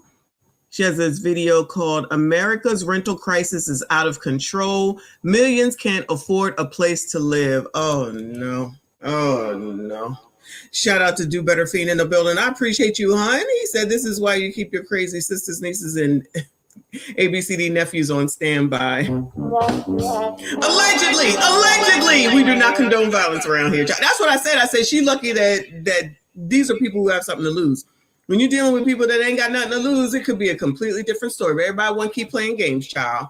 Everybody want to keep playing games. Let's hear what she got to say. Jobs don't pay 3 times the amount of rent, so why is that a requirement? I just took my younger sister to go look at apartments. We found one that she loves. The price point is literally almost as much as my mortgage, but apparently that's like the average. Now, you fill out the paperwork, come to find out you have to make 3 times the amount of rent after tax to be able to be qualified to rent the apartment. Be homeless or dead in a couple of weeks, either is a much better option than paying more to be prisoner in my apartment complex for another year, especially when the prices on the website have been hundreds of dollars cheaper for well over a year. Does anybody else notice all these apartment complexes they're putting up are charging an obscene amount of rent? And you're just kind of like, who are they renting to? Like I saw this one, a 1-bedroom apartment was $1,600 a month. Now, 1-bedroom apartments were for like young kids in their 20s, at least they're supposed to be. And what young kid in their 20s is making over $4,500 a month to where they could even afford that apartment? Because you have to make 3 times the rent to even get approved for it. 5% of Americans are renters, and a lot of people. So the part that they're not going to say is that, you know what? You should be doing it with someone else. They don't want to say that part. So all these biatches out here talking about, oh my God, it is not enough, blah, blah, blah, blah, blah, blah. Well, you know what? If you was married or you had somebody else to do the shit with, even if you had a roommate, y'all don't want to do that. You want to do everything on your own. You want to be independent. This is independence. It's all on you. So please stop this mess. Please stop this mess with it's so much. Yeah, it is a lot. It is a lot because they see that y'all be spending money where you want to spend money on. Get your ass a roommate or get yourself a freaking spouse or a significant other and do it together. Y'all don't want to do that. That's what the problem be. But you can't tell these people nothing. I guess this is Lillian. Let me move it forward. Right now, you fill out the paperwork, come to find out you have to make 3 times the amount of rent after tax to be able to be qualified to rent the apartment. I want you to make almost $6,000. You can genuinely afford the apartment. Why can you not provide like bank statements for the last 3 to 6 months showing like your spending habits and your budgeting and tracking where they can see realistically? So now she thinks somebody's supposed to go look over her damn bank statements for all her latte and Louis Vuitton purchases. Girl, shut the fuck up. Child, Generation Z got issues. Zachary said exactly if they settled down, they wouldn't have an issue. This is amazing. Independency has a price. Absolutely. They don't want to hear that because they're independent. So they independently with their egos not listening. Okay. I'm just saying. So I don't know why they can't have a roommate. Like, even if you aren't in a relationship, fine. So you can't have a roommate so y'all can't split it together. I mean, that's what it used to be. There's no way when we first moved in together that either of us could have afforded it. I told y'all we was getting paid once a month. There's no way we'd have been able to afford it by ourselves. So y'all just got the internet so y'all could be out here whining and complaining about shit that we already know about. That's why you partner with someone, you couple with someone, you get a fucking roommate. Y'all don't want to hear that. Suffer. Fuck y'all. I don't care. Thank you, hon. Mrs. Bougie Bonnet. Exactly. I got Gucci, Fucci, Poochie, and Lucci, but I don't think this is really made by Louis Vuitton. For some reason, the quality don't seem like it's LV quality. I could be wrong. Anyway, hold on. Shout out to Dane C. Thank you, hon.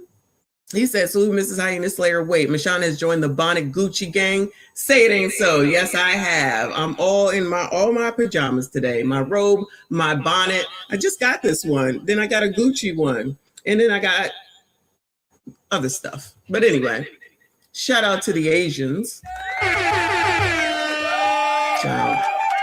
They making hand over fist in there. If you only knew what this shit costs. Hand over effing fist. Because there was a lot of people in there. There's a lot of people in there. This shit is too tight. I'm losing brain. I'm telling y'all, it's going to leave a thing on my head by the time I'm done. I can't. It's too much. Come on, child. What else? Can you truly afford it? I don't understand. Like, how are most people affording an apartment? Average American, especially college students who genuinely need an apartment, close to a campus, they're not making. College students should definitely be living together.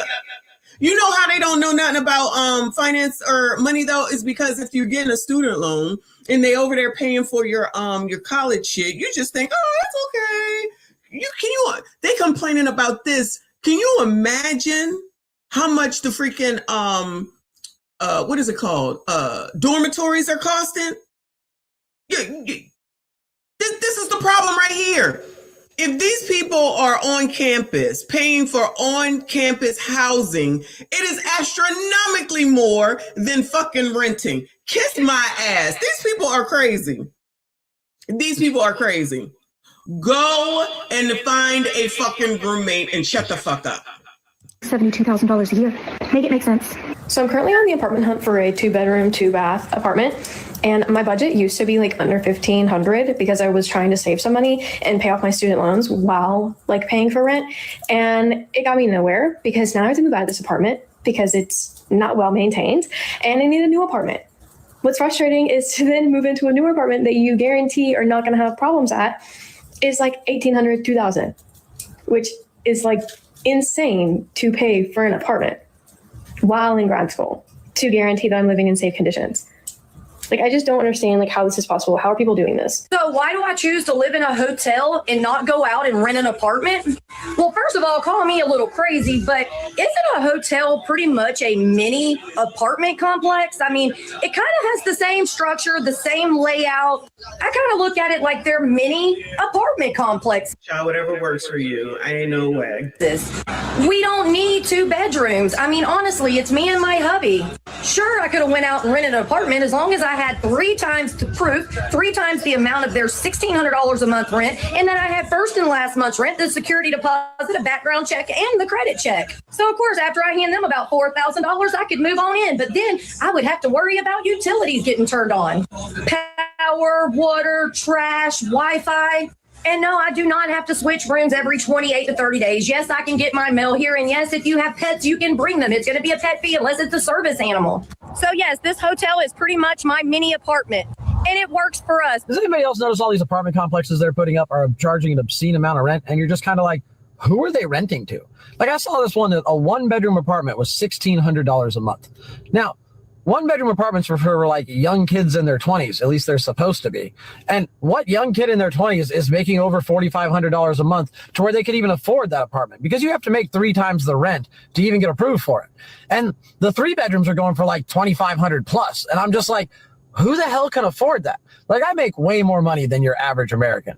But the idea of spending $2,500 a month in rent is just astronomically insane to me. And yet they're wondering why people aren't having kids.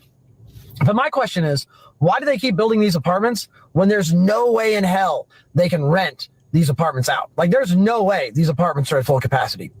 They don't have to be at full capacity. Somebody's renting them. Just because y'all can't rent them, somebody is renting them, allegedly, or they wouldn't keep buying or keep building them. It's not possible. So why are they doing it? There's no way they're making, like, I don't know, it's just astronomically insane. I'm going to be homeless or dead in a couple of weeks. Either is a much better option than paying more to be prisoner in my apartment complex for another year, especially when the prices on the website have been hundreds of dollars cheaper for well over a year. I've wanted to move out since I moved in, and it has been a nightmare every step of the way, but I can only move if I manage to find a corporate job or I have a co-signer, and the only family that could help are all baby boomers who haven't had to rent themselves for 40 to 50 years and simply refuse for no good reason. I was laid off after I moved to the other side. Oh, now she want to blame the baby boomers for the fact that she wants to be independent and no one will co-sign for her. That don't sound like independence, boo. That don't sound like independence, boo. Out of the country, and I've been stuck here ever since. I finally found enough freelance gigs to cover my rent, but now they're increasing my rent, and I cannot keep barely living like this. I've never paid so much money to feel so unsafe. The apartment lured me in with promise that this is a secure building and there's this front desk concierge person who no one can get past, but plot twist, everyone can get past them. It's happened way too many times and the management does not care. And the general manager seems to believe she has the supernatural ability to change the course of reality, but only in her own timeline. Even if you filed a police report about an incident, she can tell you that it never happened and will threaten a lease violation if you keep bringing it up. And they also give me lease violations for warning people not to move here. I joined all of the roommate groups, but most say no pets, and I have 2 cats. The majority of the houses that were converted into rental units were bought up by a private equity company that still requires proof of income to rent. And the only other option would be to sacrifice my health or my quality of life. And maybe if I liked living in the city, it would be worth it to live in a crappy apartment, but I don't enjoy living here. And I don't think my body's ever going to adjust to the altitude. I can't breathe. It feels like I have a sinus infection 24/7, and every single time that I exercise, my heart feels like it's going to explode. I went out of town for a few days and never felt like that. And I also keep getting comments about how dehydrated I sound. I didn't really have a chance to establish myself in the state before I was laid off, and it's really hard to make and maintain new friendships when you can't afford to survive. I've become such a miserable person because I am so socially isolated. I don't want to be stuck here anymore, but I don't see an easy way out, and I haven't been able to save money for years because everything that I can possibly make goes to my ridiculous rent. But if I live in my car, I would have to quit the freelance gigs that I have since I can't leave my cats alone. Everything I'm reading says to foster your cats for the time being, but my cats are the only family that I have. Sure, I'm related to some people by blood, but they don't know me or care about me. And my parents' house has never been a home to me, and it is not an option. If I have to get rid of my cats, I don't see what the point is. And I just don't know what to do anymore. Yo, so this is some next level. Lord, help your people. I haven't sped up, first of all, just FYI on that. It's only at 1.25. So yeah, she is a fast talker, but she's a whiner and complainer. Her ego is pretty much out of control as well. She's talking about everybody else. She talking about she might be deceased. Girl, whatever you got to do, just do it on your own, okay? She might have to get rid of the cats. Girl, that's an added expense. Child, get a roommate. Nah, she don't want to do that. She thinks that her baby boomer, I'm assuming parents maybe, are supposed to help her out. Child, please. These people crazy. The landlord put a lock on the outdoor faucet. You can't make this one up, folks. You turn the faucet and it sprays up like that. Our old landlord let us use the hose to wash down the cars, but the new one said no hoses, so we started using buckets. And then we came out today to wash the car, and there's a lock and key on the thing. Can't make that one up. The big man always wins.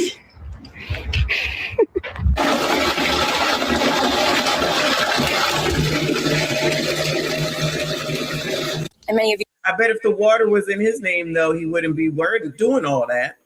If the water was in his name, he wouldn't be doing all that. But there you go again, right? That water bill is in the landlord's name, I promise you. That's why they're doing that. That water bill probably came in because they over here washing cars and shit. And she was like, they ain't my fucking business. You know what I'm saying? Shout out to Dane. Thank you, honey. Said, isn't a body just a decorated shower cap?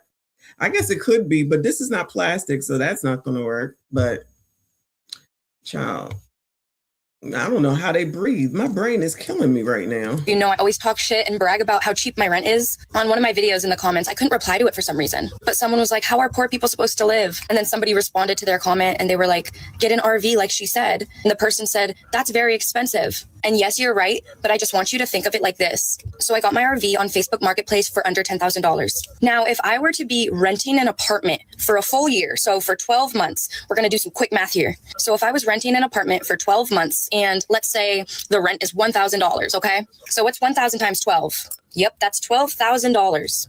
Personally, I could never afford $1,000 a month rent. I just physically and mentally could not come up with that money. At least not yet. Maybe one day. My business is starting to really take off. But my point is, the way my brain works is I think January to December, that is $12,000 that I will have to give somebody for a place to live for a full year. Now, I bought this RV for under $10,000. So this RV was less than $10,000. But I own this RV. I'm the owner of this RV. I don't rent out this RV. I rent out a spot to park the RV so I can plug the RV into plumbing, electricity, water, etc. So that's why I pay $400 a month plus my electricity bill, which usually is expensive because I always have the TV on and I always have, like, I don't know, I just use so much of my electricity somehow. So my bill usually comes to about $500-ish. But my point is, no matter where you live, if you buy land. She's paying $1,000 anyway. But good job, girl. You own it. And if you buy a house, if you rent an apartment, if you have an RV, you're going to have to pay something to live, honey. That's just the world we live in. Personally, for me, it's just a lot more doable for me to pay $500 a month. But like I said, the people paying $1,000 for an apartment for a full year, they're paying what, $12,000, right? I'm paying half of that. I'm only paying $6,000. Why does she think she's paying half of that, y'all? Is it just me? Bueller? She said the rent is 400 and something, rounded up is 500. The electric bill is 500 and something. 500 plus 500 a month is $1,000. Is it just me? What is she talking about? If she was using electricity inside of an apartment, it wouldn't be as much as what she's using in this RV. Child. Shout out to Nick Taylor. I appreciate you. He said Louis Vuitton is rolling over in his grave. He better take that out on the people that's selling it. I got nothing to do with that. I'm just losing brain cells, sitting here listening to her and this thing that's squeezing my head, okay? $1,000 a year so that I can have water, electricity, and plumbing. I also own this vehicle, so I can't get evicted. And if I want to get up and move and drive to an RV park in California, I can do that. Personally, I just think this is the best idea for me, maybe not for you, but I think a lot of young people should consider this, because if you're paying $12,000 a year to live in an apartment that you don't even own, then honey, how are you ever going to save for a house? How are you ever going to save for your future? In my experience, it's just a lot easier to save money when you're paying less rent. When I was homeless living in a motel, it was like $1,200 a month to stay in a Motel 6. So that was the closest thing I ever did to paying rent. I will say that was the hardest time of my life. I physically could not come up with $1,200 every single month. But $500, I can do that. That's very doable for me.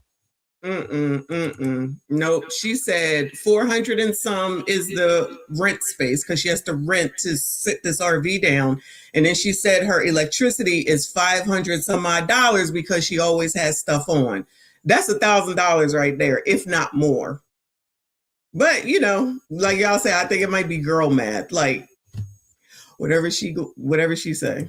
All right, y'all. So I have been seeing a lot of comments about renting and owning as a single woman. And I just want to know you guys' honest opinion, single women in the comments. Even if you're not single, you're married, just whatever commentary you want to have about it, please drop that below in the comments.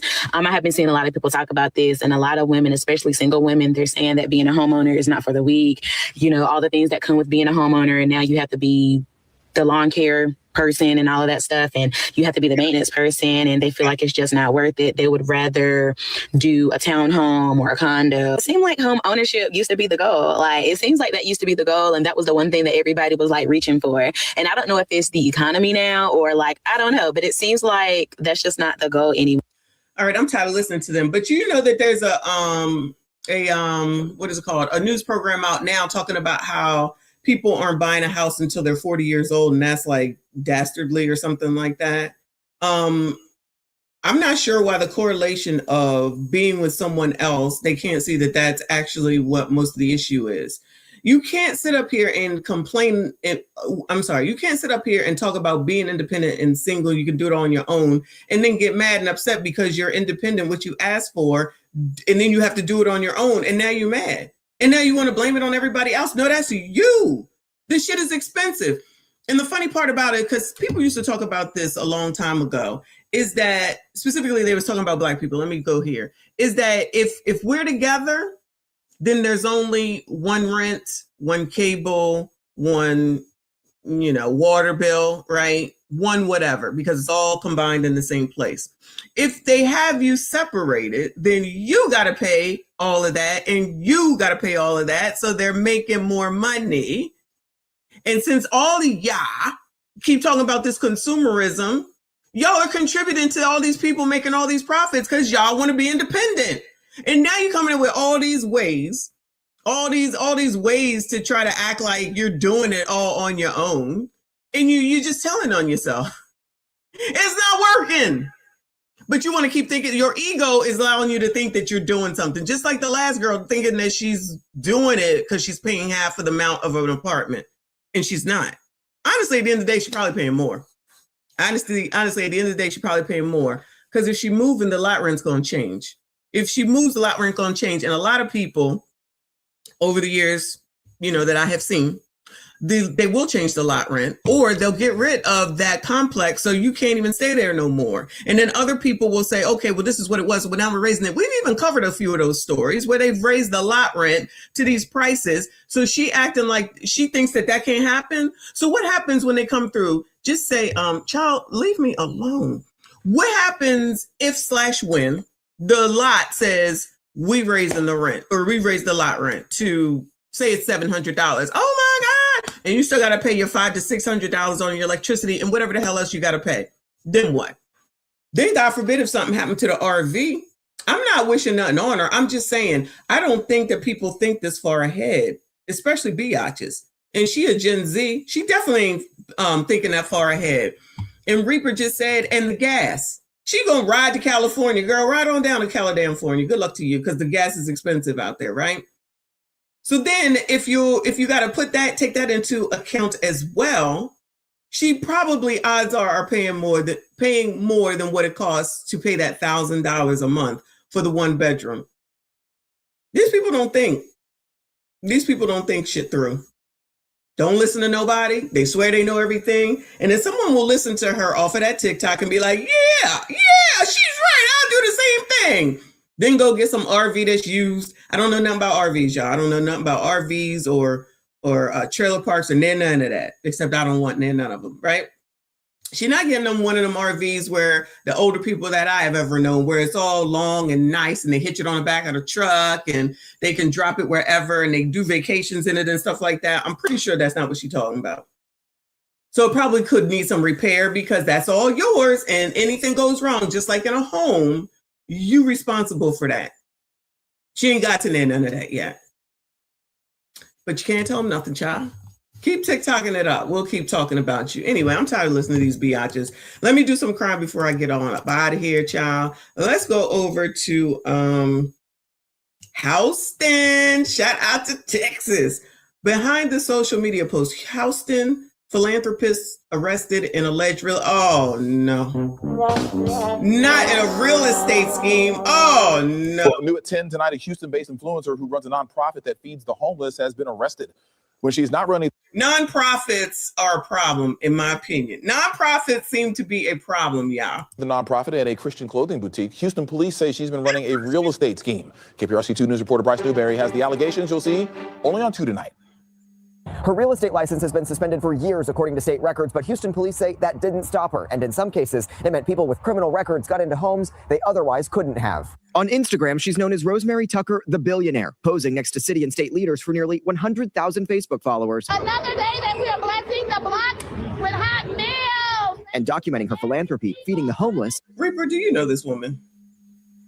Do you know who this is? What's going on here? In downtown Houston. But when the cameras aren't rolling, Houston police say she's been working with licensed realtor Michael Okakiri, running a fraudulent rental business. Arrested after a months-long major offenders investigation, Tucker, whose real estate license has been suspended since 2018, is accused of leasing at least 7 properties in Harris and Fort Bend counties using a stolen identity, according to an arrest warrant, then releasing them and collecting payment from her tenants. That is one of the most popular ways because it's very easy from a lot that we see on the street. We see things being taken advantage of all the time. Troy Cothran is on the... And she's a Christian influencer. So this is how Christians are acting now? They scamming people?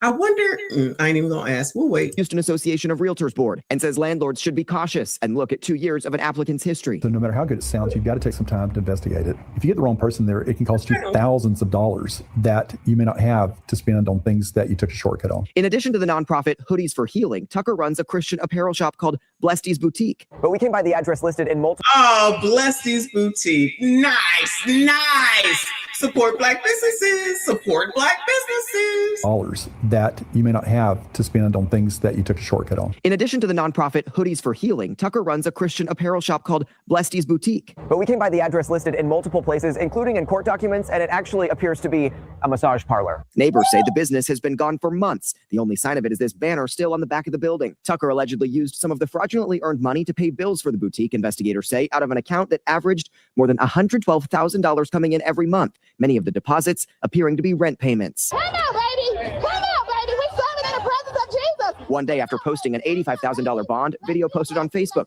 appears to show her back on the streets, helping Houston's homeless. Tucker's co-conspirator has also been released on bond. Her attorney tells me she maintains her innocence and looks forward to fighting this case in court, while police say the investigation is not over yet. I'm Bryce Newberry. Child, if it ain't one thing, it's something the hell else. Never a dull moment, child. All this scamming going on, I thought y'all was the most educated. But white people do it too. But white people do it too. I'm pretty sure that came up somewhere. Shout out to Prime Time, a member for 36 months, 3 years. Shout out to you, boo. Thank you so much. Bonnet Gang, yes, sir. Shout out to Louis Vuitton. Bonnet Gang for sure, for sure. Shout out to you. I appreciate you. Shout out to Mona D up in here. Hoodies for Healing. It's girl, just so ghetto. All of this is just so stupid. I can't take it. But everybody got a business and everybody doing this and that and everybody scamming, child. Let's go to Bolt to Danmore. Shoppers raise safety concerns. Oh no. After 2 females robbed of shoe. Goodbye. Goodbye. After 2 females are robbed of shoes at a mall in Columbia. Who lives down here? A Howard County teenager now faces robbery charges after an attack inside the... Not the kids. Oh, no, not again. Gremlin alert, child. Gremlin alert. Mall in Columbia. Fox 45's Vincent Hill looks into the case and other recent crime to plague the popular shopping center. Well, it was in this parking lot behind me that 2 females were approached by a masked man who they say robbed them. Just the latest crime sparking concern around the mall. At the Mall of Columbia, just after 5 o'clock Sunday afternoon, 2 females coming face to face with danger. For a male in a ski mask carrying a skateboard. Robbed of the shoes they were wearing and the shoes they had just purchased. It's crazy out here, so you got to be safe at all times. Cornelius reacting to the news of the robbery. You know, people are looking to grab and go, so that's something you got to keep in mind. Howard County Police track. People are looking to grab and go. Cornelius, come on now, Corny. Come on. Come on. We got to do better. At least I want him to say something like, hold on. God, where her mother at? Where this little girl mother at? Where they role models at? Where's the adults? Huh? That's the question we all trying to figure out.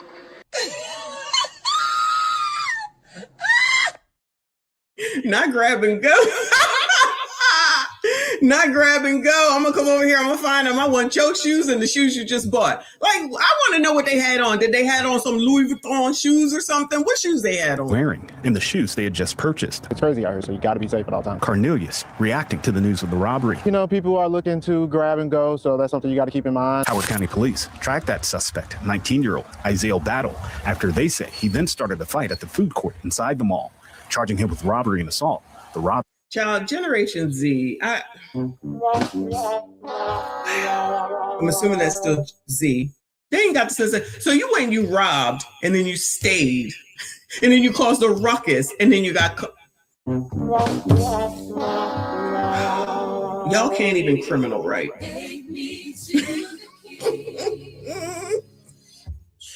Y'all can't even criminal right. Oh, Lord, help your people.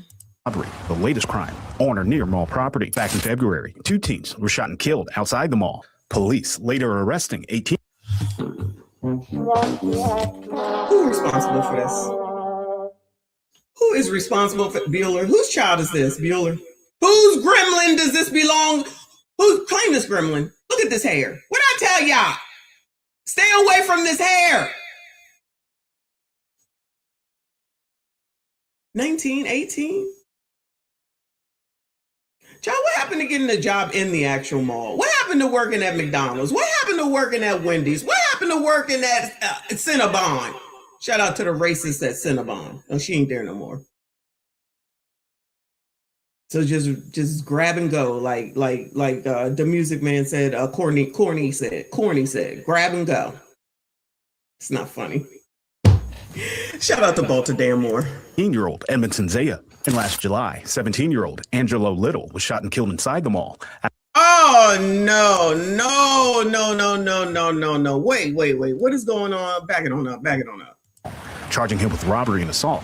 The robbery, the latest crime on or near mall property. Back in February, 2 teens were shot and killed outside the mall. Police later arresting 18-year-old Edmondson Zaya. And last July, 17-year-old Angelo Little was shot and killed inside the mall. They call him Angela? His name was Angela?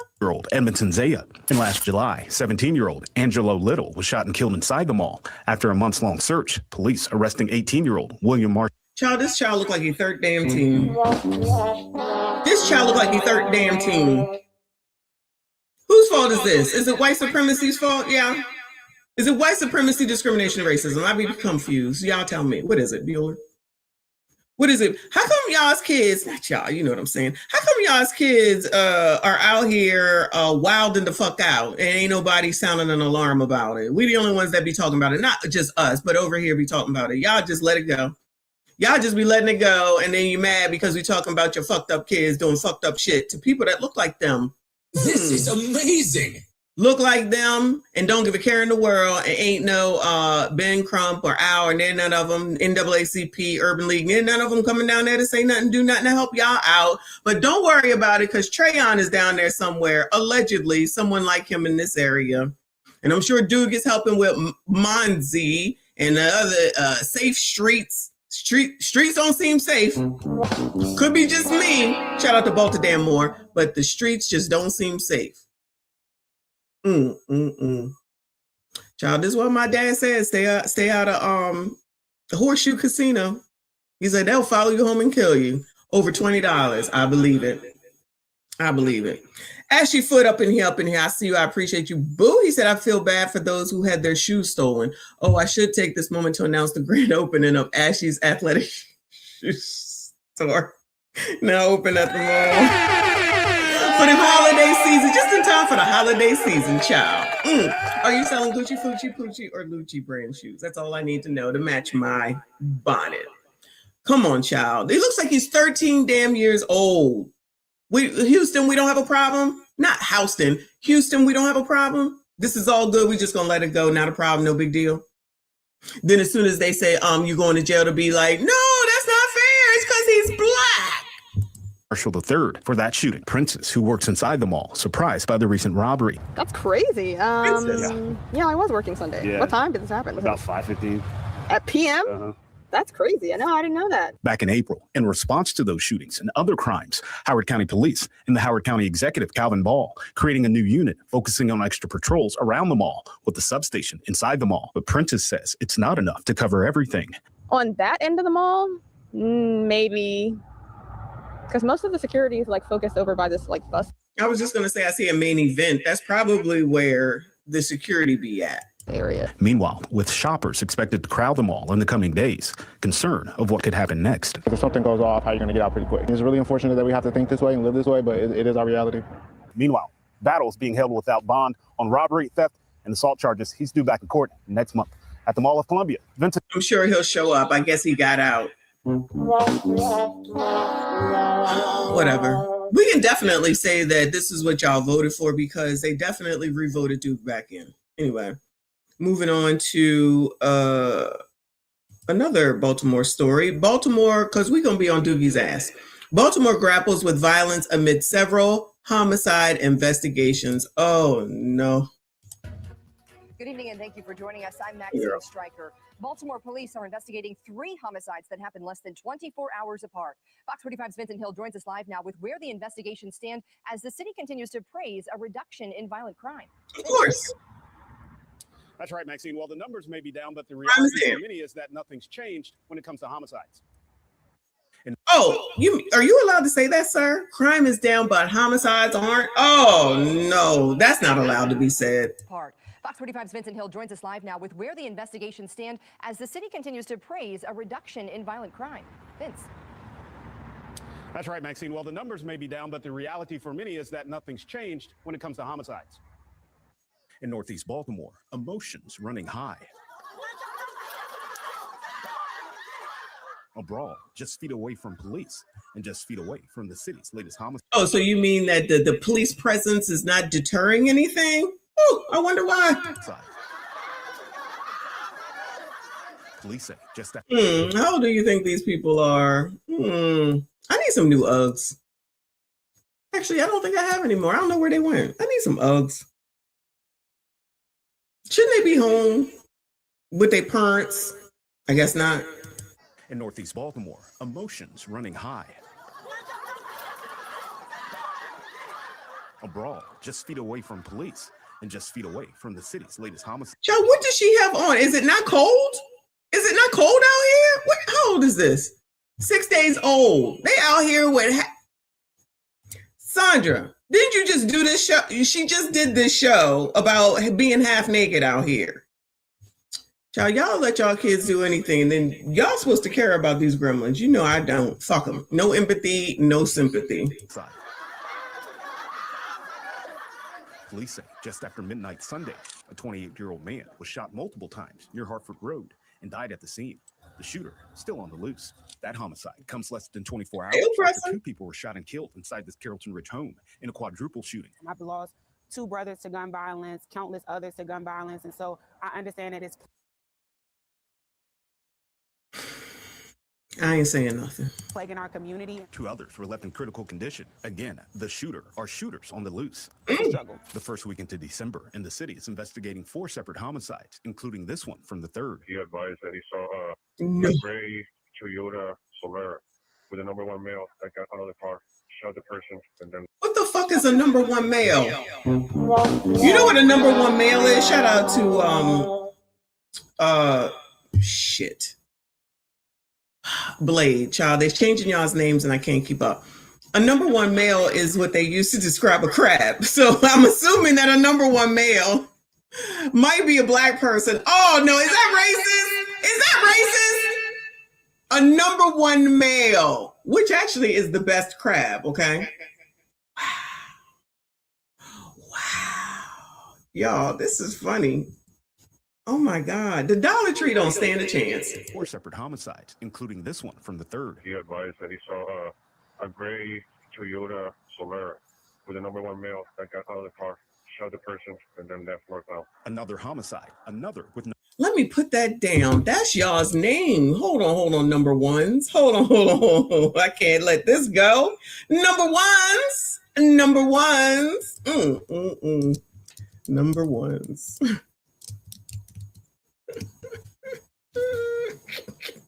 It's not funny. Let me see. What are y'all? Irrelevant, invisible, disposable, loser, discarded, pathetic monsters, ugly, sassy, number one chocolates. Woo!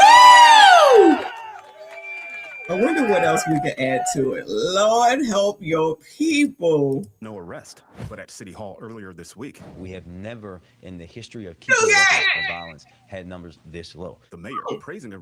Crime is down. Crime is down. Doogie just said so, and we already know Joe Biden said it. Solera with a number one male that got out of the car, shot the person, and then left northbound. Another homicide, another with no arrest, but at City Hall earlier this week. We have never in the history of keeping records of violence had numbers this low. The mayor praising a reduction in violence. These are the lowest numbers that we've had through November ever. Although the total number of homicides are down from this time last year, November still saw its fair share of violence. A triple shooting in West Baltimore with 1 man dead and 2 others injured. I mean, he can't control everything, but he don't need to send messages like, "Oh, we getting it down." 2 weeks before that, a man was killed on the exact same corner. Then there was this early morning shooting the day before Thanksgiving. 3 handguns, 2 are going to be on the driver's side, right underneath the driver's seat. 2 people were found dead inside that car after it crashed into a bus. It capped off a violent weekend that saw at least 7 shootings in a 48-hour time span, 3 of them fatal, although city leaders point to numbers being down. Because the leadership that we have now is so comfortable with what's going on. The reality of the violence all adding up. Oh, there's a lot of progress needs to be made. To heated frustration from residents who are left to deal with it. Can I be truthful about the city leaders? They suck.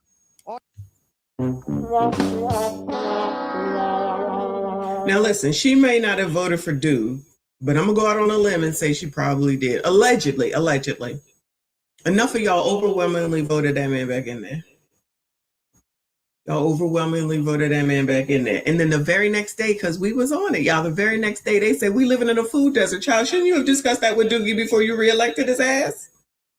Him and his wife, maybe by now, and his new baby are doing well wherever they live. Probably living somewhere similar to where Brandon Johnson is living. Now they suck. Ivan trying to help, and Doogie not allowing that to be either. Is it Ivan's fault? Woo, Lord help you. Child, let me get the screenshot. Hold on. Because you already know.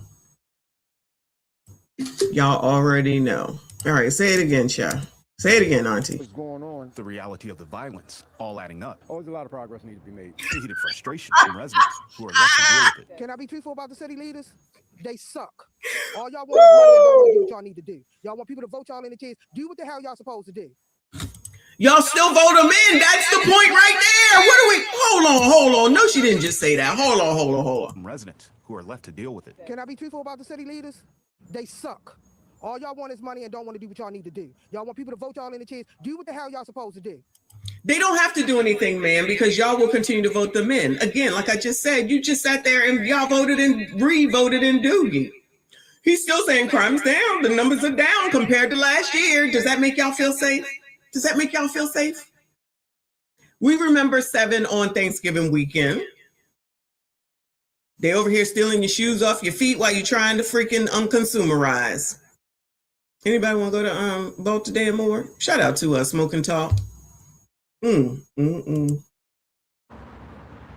Now, on top of those 4 homicides that police are investigating, they're also investigating an early morning shooting that happened about 10:30 this morning in East Baltimore. Meanwhile, they're asking anyone with information on any of these shootings to call Metro Crime Stoppers. Anybody got any information on the SHO teens, Bueller? Anyone have anything on them SHO teens? Make sure you let them know, okay? For now, all right, Vince. Thanks, Vince. I'm pretty sure somebody will be calling right in. One more, because this other story I'm gonna save till tomorrow because it's already after 12. And it might take a while. And I know y'all need to watch football. So this is did I change it over yet?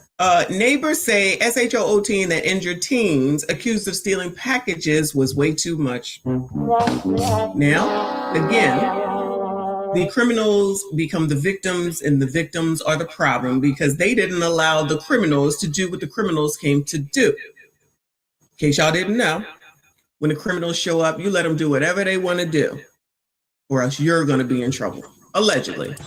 New developments at 5. The homeowner accused of shooting 2 teens, he says, tried to steal packages from his porch. He's now in jail, facing serious charges. Police arrested Rakeem Bradford this morning. Channel 2's Tom Jones is live in Southwest Atlanta, where that shooting took place. And Tom, some neighbors say shooting teens. Hold on. This is Atlanta? Oh, no. Who knew it was the ATL? She was fucking his best friend. So, I mean, everybody's fucking down here in Atlanta. I don't know what to tell you. They breeding like rabbits down here. Everybody getting ass. It is in the ATL. No. Serious charges. Police arrested Rakeem Bradford this morning. Channel 2's Tom Jones is live in Southwest Atlanta, where that shooting took place. And Tom, some neighbors say shooting teens over packages really makes no sense. Shooting teens over packages makes no sense, y'all. Okay? Remember that. You can put that on a shirt, on a cup. And Karen, some people are divided, many people are divided over this issue that began on that porch right there. Some people here say teens are out of control and this is what you get when you steal. Others say shooting teens over packages makes no sense. I spoke to... Shooting teens over packages don't make no sense. What y'all think? And how come nobody is saying, why are teenagers stealing packages? Where the parents at? How come nobody's saying that? Nobody cares about that part? Where her mother at? Where this little girl mother at? Where they role models at? Where's the adults? Huh? That's the question we all trying to figure out.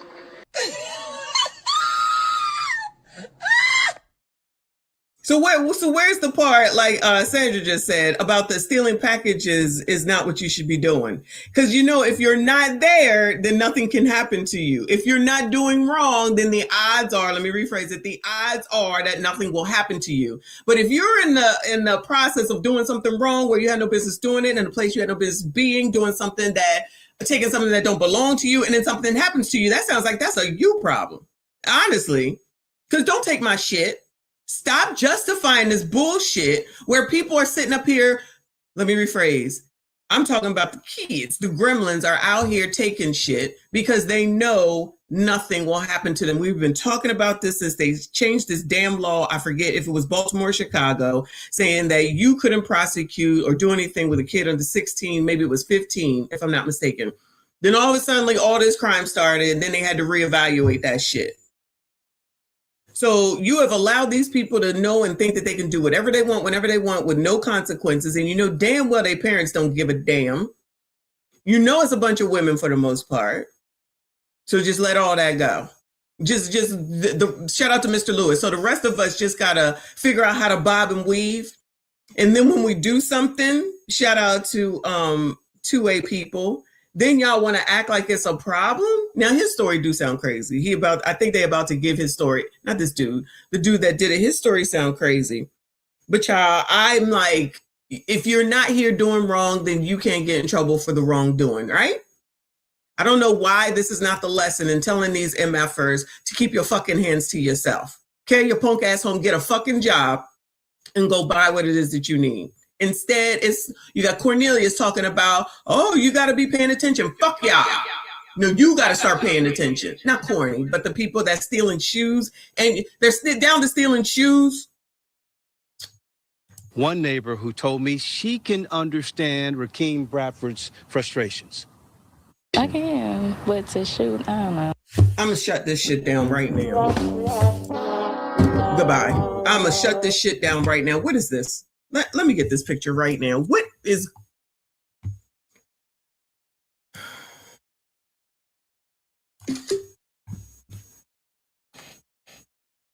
Child, the news be playing in y'all's... The news be playing in y'all's face, okay?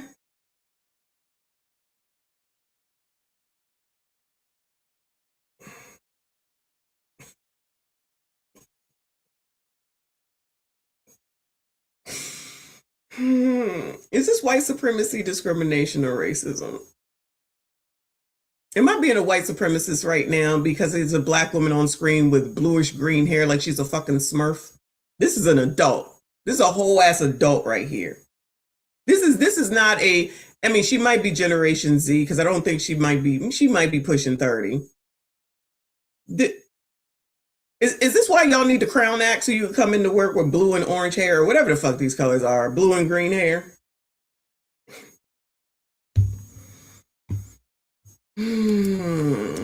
With glasses that ain't even real? Rakeem Bradford's frustrations. I can, but to shoot, I don't know. Y'all, what is on your... I'm trying to get through this. Don't come for me. I'm trying to get through this. What the fuck is on your chin? What is that? I'm surprised she don't have a nose ring, though. She not a guard girl at minimum. What is on your chin? Frustrations. I can, but to shoot, I don't know. I just don't feel you should have shot him. Nubian Barnes lives across the street.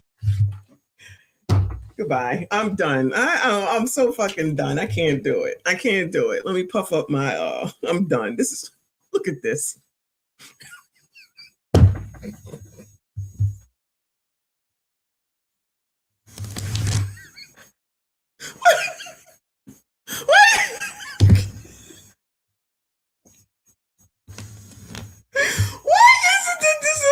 Should be making a pizza and my name should be like Luigietta or something. I can't do this, y'all. What is... Oh my god. I'm gonna just make the thumbnail with a picture of her and say Smurfette Nubian. Smurfette Nubian Smurfette or something like that. I can't take it. We are so being trolled, y'all. We are so being trolled. I'm telling you, we are living in the Truman Show. I'm going to get my nails done. I need a break. I'm leaving. I gotta go. I don't care that it's snow outside. I thought I was staying in the house. I gotta get out of here. I gotta forget all this. This is ridiculous. What the fuck, Nubian? Everything's a fucking joke until it's not. I don't know. I just don't feel you should have shot him. Nubian Barnes lives across the street from Rakeem Bradford, the man accused of shooting two teens.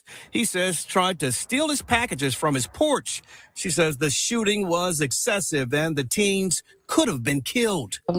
Yes. Yes. Yes. Correct. Common fucking sense. Where the girl mother at? Where that mother at? What do you have parents for anymore? Let me see, a parent. My bad. What you got a parent for? And how come y'all don't ever talk about them? Why don't y'all ever talk about the fact that they shouldn't have been there? They were not invited. They taking shit that don't belong to them. You play stupid ass games. You win stupid ass fucking prizes. You're not going to get no sympathy from me over that. My kid better not be doing none of that. Bet not be doing none of that. This is so fucking stupid. She says the shooting was excessive and the teens... So we're supposed to listen to Nubian Smurfette and give a fuck about what her opinion is when she's out here on TV with bluish green fucking hair and some shit on her fucking chin? We supposed to give a fuck with her stomach out? This is the representation, black people, black biatches to be more specific. This is the fucking narrative. And then you sit up here talking about fucking stereotypes and you got Nubian fucking Smurfette out here. playing into that shit. It is not an unearned fucking title. Every time we see somebody out here talking, they ain't got no business to be on fucking camera talking. Who's taking that woman seriously? Who gives a fuck about what she thinks? Could have been killed. He could have been facing murder charges. Because of a package that probably didn't cost that much. It definitely don't cost a human life. Atlanta police say it happened. They always say this dumb shit. They always say this dumb shit talking about it wouldn't be worth it to take a human life. It wouldn't be worth it if it's not worth it to the motherfucker that's doing wrong. I don't understand why you think the rest of us are supposed to give a fuck about your fucking spawn. We don't give a shit about your fucking spawn. Stop saying this dumb shit. You think that man knew that that was a fucking kid, but I bet you, I know that kid knew that he was a kid. I knew that mama knew that he was a fucking kid. Stop blaming the person that's the fucking victim for what your fucking gremlins are doing. I'm not trying to hear that from fucking Smurfette Nubian either. You think I give a fuck about what she thinks? You think I give a fuck about a kid who was where he wanted to be, so you get all them fucking consequences. You get all them fucking consequences. This is amazing. Allegedly, and I don't know. But I'm gonna go out on a fucking limb. Because typically, this ain't your first time doing shit like this. This ain't your, Mr. Wisdom, go to hell, okay? And go to fuck on up out of here, too. You don't like it, go to fuck on. I don't know where you were to miss that shit, but fuck you, bitch.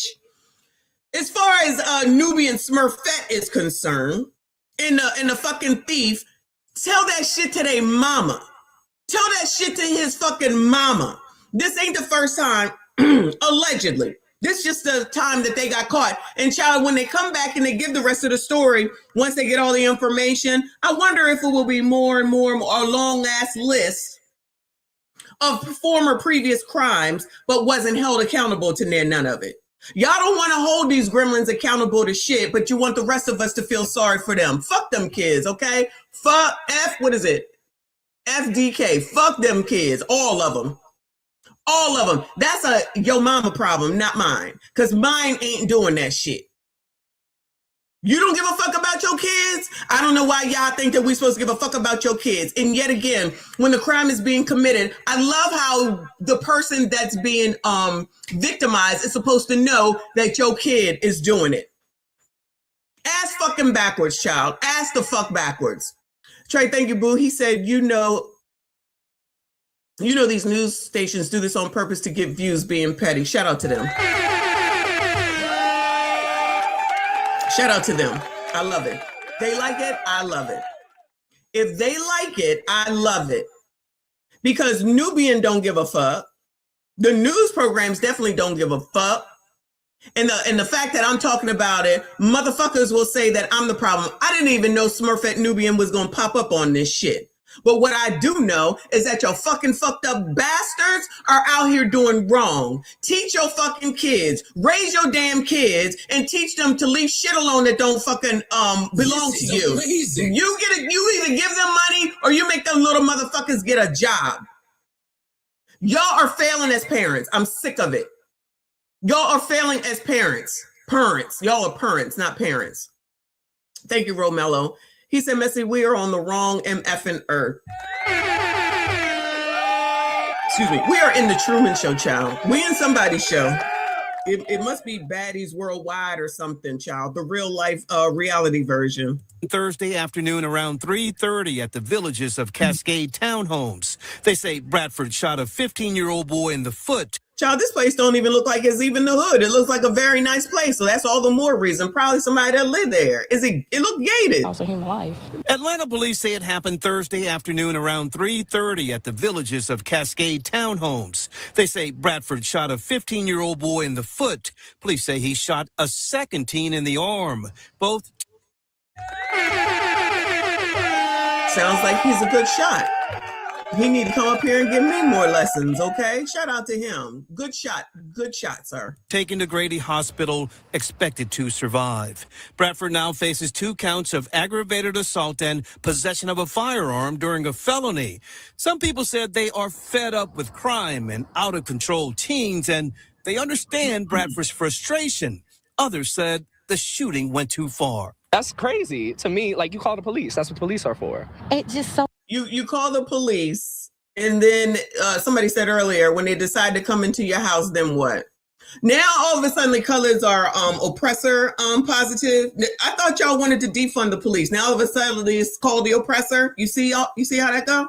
Because I promise you, ATL was on the list with Stacey Abrams and Fannie and Child, whoever the rest of them people were. That dude that they put into office at the last minute, I forget his name. Now all of a sudden they said call the oppressor. Child, these people all can go to hell, child. All of them. Just be doing this shit to yourselves. Don't even recognize and realize that there can be no consequences clearly for Black people. That's what I'm hearing right now, okay? These all colored people's doing something colored people. I'm going out on a limb and say that them kids is colored, right? You're in a nice development neighborhood here. It looked like it's gated. I don't know if it is for show. So you're missing the part where you have a teenager who's taking something that don't belong to them, who's specifically in the middle of the afternoon also taking something up off of somebody else's fucking porch in a town where there's been enough crime that everybody know what the fuck is going on around there. And so you still take the fucking chance to do that shit. Clearly, whatever they hearing back at home ain't penetrating, it ain't working, it ain't getting through to y'all's asses. But everyone else is supposed to give a fuck about your kids. When someone was taking something from them, probably allegedly didn't even know it was a kid, and it shouldn't matter. Keep your fucking hands to your fucking self. If you didn't buy it, it don't belong to you. Same thing with whoever took them shoes from the person in the daggone mall parking lot. There's nothing else that needs to be said. There's nothing else. Because I promise you, as soon as Mr. just called the oppressor, when somebody come up there to his punk ass, his ABCD ass, he certainly wouldn't have been like, there was no time to call the oppressor. And the police are not there to come and run to your aid like that. Y'all already know, child, back in 1988-89, Public Enemy was already talking about 911 as a joke because they ain't coming that quick. So what the fuck are you calling the police for? Call the police after you took care of what you needed to take care of. Teens, and they understand Bradford's frustration. Others said the shooting went too far. That's crazy. To me, like, you call the police. That's what police are for. It's just so much over packages. Packages can be replayed. Until it's them. You know who they sound like? They sound like those people when we was watching the grocery stores all closed down and they was like, what happened? What happened? Oh, it was a lot of theft. Well, they got insurance. Always motherfuckers that don't own shit telling motherfuckers what to do with their own shit. Barnes says Bradford is now in a world. And then you talking to fucking Smurfette. World of trouble, his freedom in jeopardy over packages. If you feel that your packages are not going to be safe, do pick up. Now Smurfette gonna tell you what you need to do. So you shouldn't be able to have something dropped off at the home that you pay for, whether it's renting or buying. We just listened to these bum ass bitches talk about how much it costs to freaking rent. It's so much, it's so much, it's so much. So you got people over here filing the law. Shout out to Mr. Lewis down in DC, now in jail over a bastard. Now these motherfuckers gonna have the audacity and the damn nerve to say, just have your shit picked the fuck up. Why should I have to change because you're not parenting your fucking spawn? So I have to alter my life because your spawn don't know how to act. Because your spawn has no respect. Because you are encouraging those bastards, those bastard gremlins to continue to do wrong. And then the only time that you have something to say about it is when it happens to you. I promise you, God forbid if something happened to those motherfuckers, they're going to be having a completely different thing to say. And why is it that they ain't put nobody on here on this news program that's for what the homeowner did? Bueller? They said they found a mixed reaction. Where's the ones that agreed that it was okay to do? Bueller? The news ain't shit, okay? The news ain't shit. And I knocked on Bradford's door to see if anyone could explain his side of the story. No one answered. Like I said, this issue is dividing a lot of people, but the consensus appears to be if you're not under attack, your life isn't threatened, let those packages go. So in other words, wait until they try to come into your house. Just let if your car's in the driveway and someone comes and hot wires it, I don't know if people do that anymore. Somebody comes and hot wires your car and takes it, just let them go, child. Even if you watch it on your Ring camera, even if you see it going on, and that's a whole ass man, not this nigga, the one that is now arrested. Because if he didn't do anything, what would they be saying? He is sassy, straight, a #1 chocolate, okay? Can't win for fucking losing. Can't win for fucking losing. Then we, you know that story, I don't know if we covered it or not, where the two bastards went into the man's house. Yeah, we did cover it, remember? No, it was one dude and his mama came out and said, they should have just called the police. He has a record, but he don't do home invasions. He ain't gonna do them no more, child. He was expanding. And the homeowner expanded his ass. Do y'all hear what you're saying? This is amazing. Do these people hear what they are saying? They are condoning violence. I can't imagine what's wrong with the community, child. It's white people, right? This is still white people? Is this still white supremacy, discrimination, and racism? Somebody let me know, Bueller. Is that what's going on here? Because Smurfette is dressed up like Smurfette, it's because of white people that this is happening. And black people, you're saying it about black people for shit that's happening against black people. I guess you just forgot all that. I'm going out on a limb, 1, since the ATL, 2, looking at Smurfette's ass, and the fact that the homeowner is black. Y'all don't make no sense whatsoever, child. Stay the fuck away from me, all of y'all. Not y'all, you know what I'm saying. Stay the fuck away from me, okay? Y'all ain't got no smoke for the fucking criminals. It's ridiculous. But let it have been a fucking white person. All hell would have broken the fuck loose. For real, for real. You'd have supported it. You'd have supported it if it was a white person. Richless. Thank you, boo. Hey, auntie, let it be a white kid stealing from a black house and see... Child, I didn't even read this and see how they switch up. Shout out to Bonnets and Cans. Enjoy your week. Love up. Thank you, boo. I appreciate you. Exactly. Exactly. Please. And replace them. We're live in Southwest Atlanta. Tom Jones, you're not even Tom Jones that I know. Shout out to Tom Jones, child. Ridiculous, y'all. Ridiculous. Child, I don't care for you colors that's gonna think that I'm doing something for white people. This shit ain't got nothing to do with white people. It has to do with the fact that y'all want to be at the fucking bottom of everything. If there's no fucking correction and people that are doing wrong, you just want to wait until something abysmal, horrible happens, and then you want to whine and cry and say that it's white people's fault. No, it's the people right here that were in this fucking story that's sitting up here trying to say that it shouldn't have happened because it's a package, let it go. Remember that if/when the shit happens to you, and no one is wishing near none of that. Nobody is wishing near none of that. You can't even step outside of your own fucked up mind in order to see something outside of how you see it, to see that this is an ongoing problem with these fucking gremlins. You just saw them kids down in Bryn Mawr fighting with the oppressor right fucking there. Because y'all sitting up here talking about everything that the oppressor does to y'all, and y'all sit up here, your kids don't give a fuck, and they over here fighting, brawling right in front of the damn oppressor. Right in front of the damn oppressor. Y'all don't give a fuck. Fuck y'all. Fuck y'all's kids. I don't give a damn. But shout out to y'all, and you made it to the end because I'm done. All right. Excuse me. Thank you all so much for being here. Shout out to everyone that donated today. I'm going to go ahead and give you something. Child, I got to eat. I'm hungry. Of course. Y'all already know. And see what's going on with the weather. I might not go into the... Oh, the sun is gone. I know it's cold out there. Anyway, shout out to the Bonnet crew, child. Now I got a bonnet to add to the list. All right. Maybe tomorrow I will wear Gucci because I got Gucci, and Lucci, child. I got them all right? Shout out to Romello. I appreciate you. He said, old knowledge, same skin folks ain't kin folks. Always want to blame something else, but never looking at the man in the mirror. I appreciate you, hon. Let me go ahead. Y'all go ahead and hit the like button for me. Subscribe if you are new. I see you all in the next one.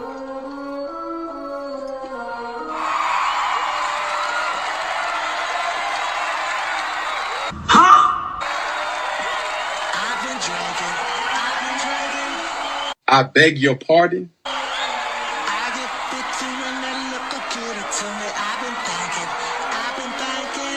I beg your pardon.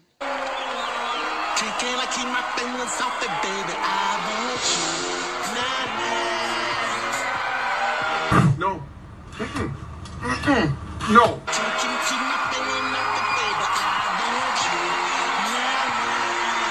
No. No. No. No. No.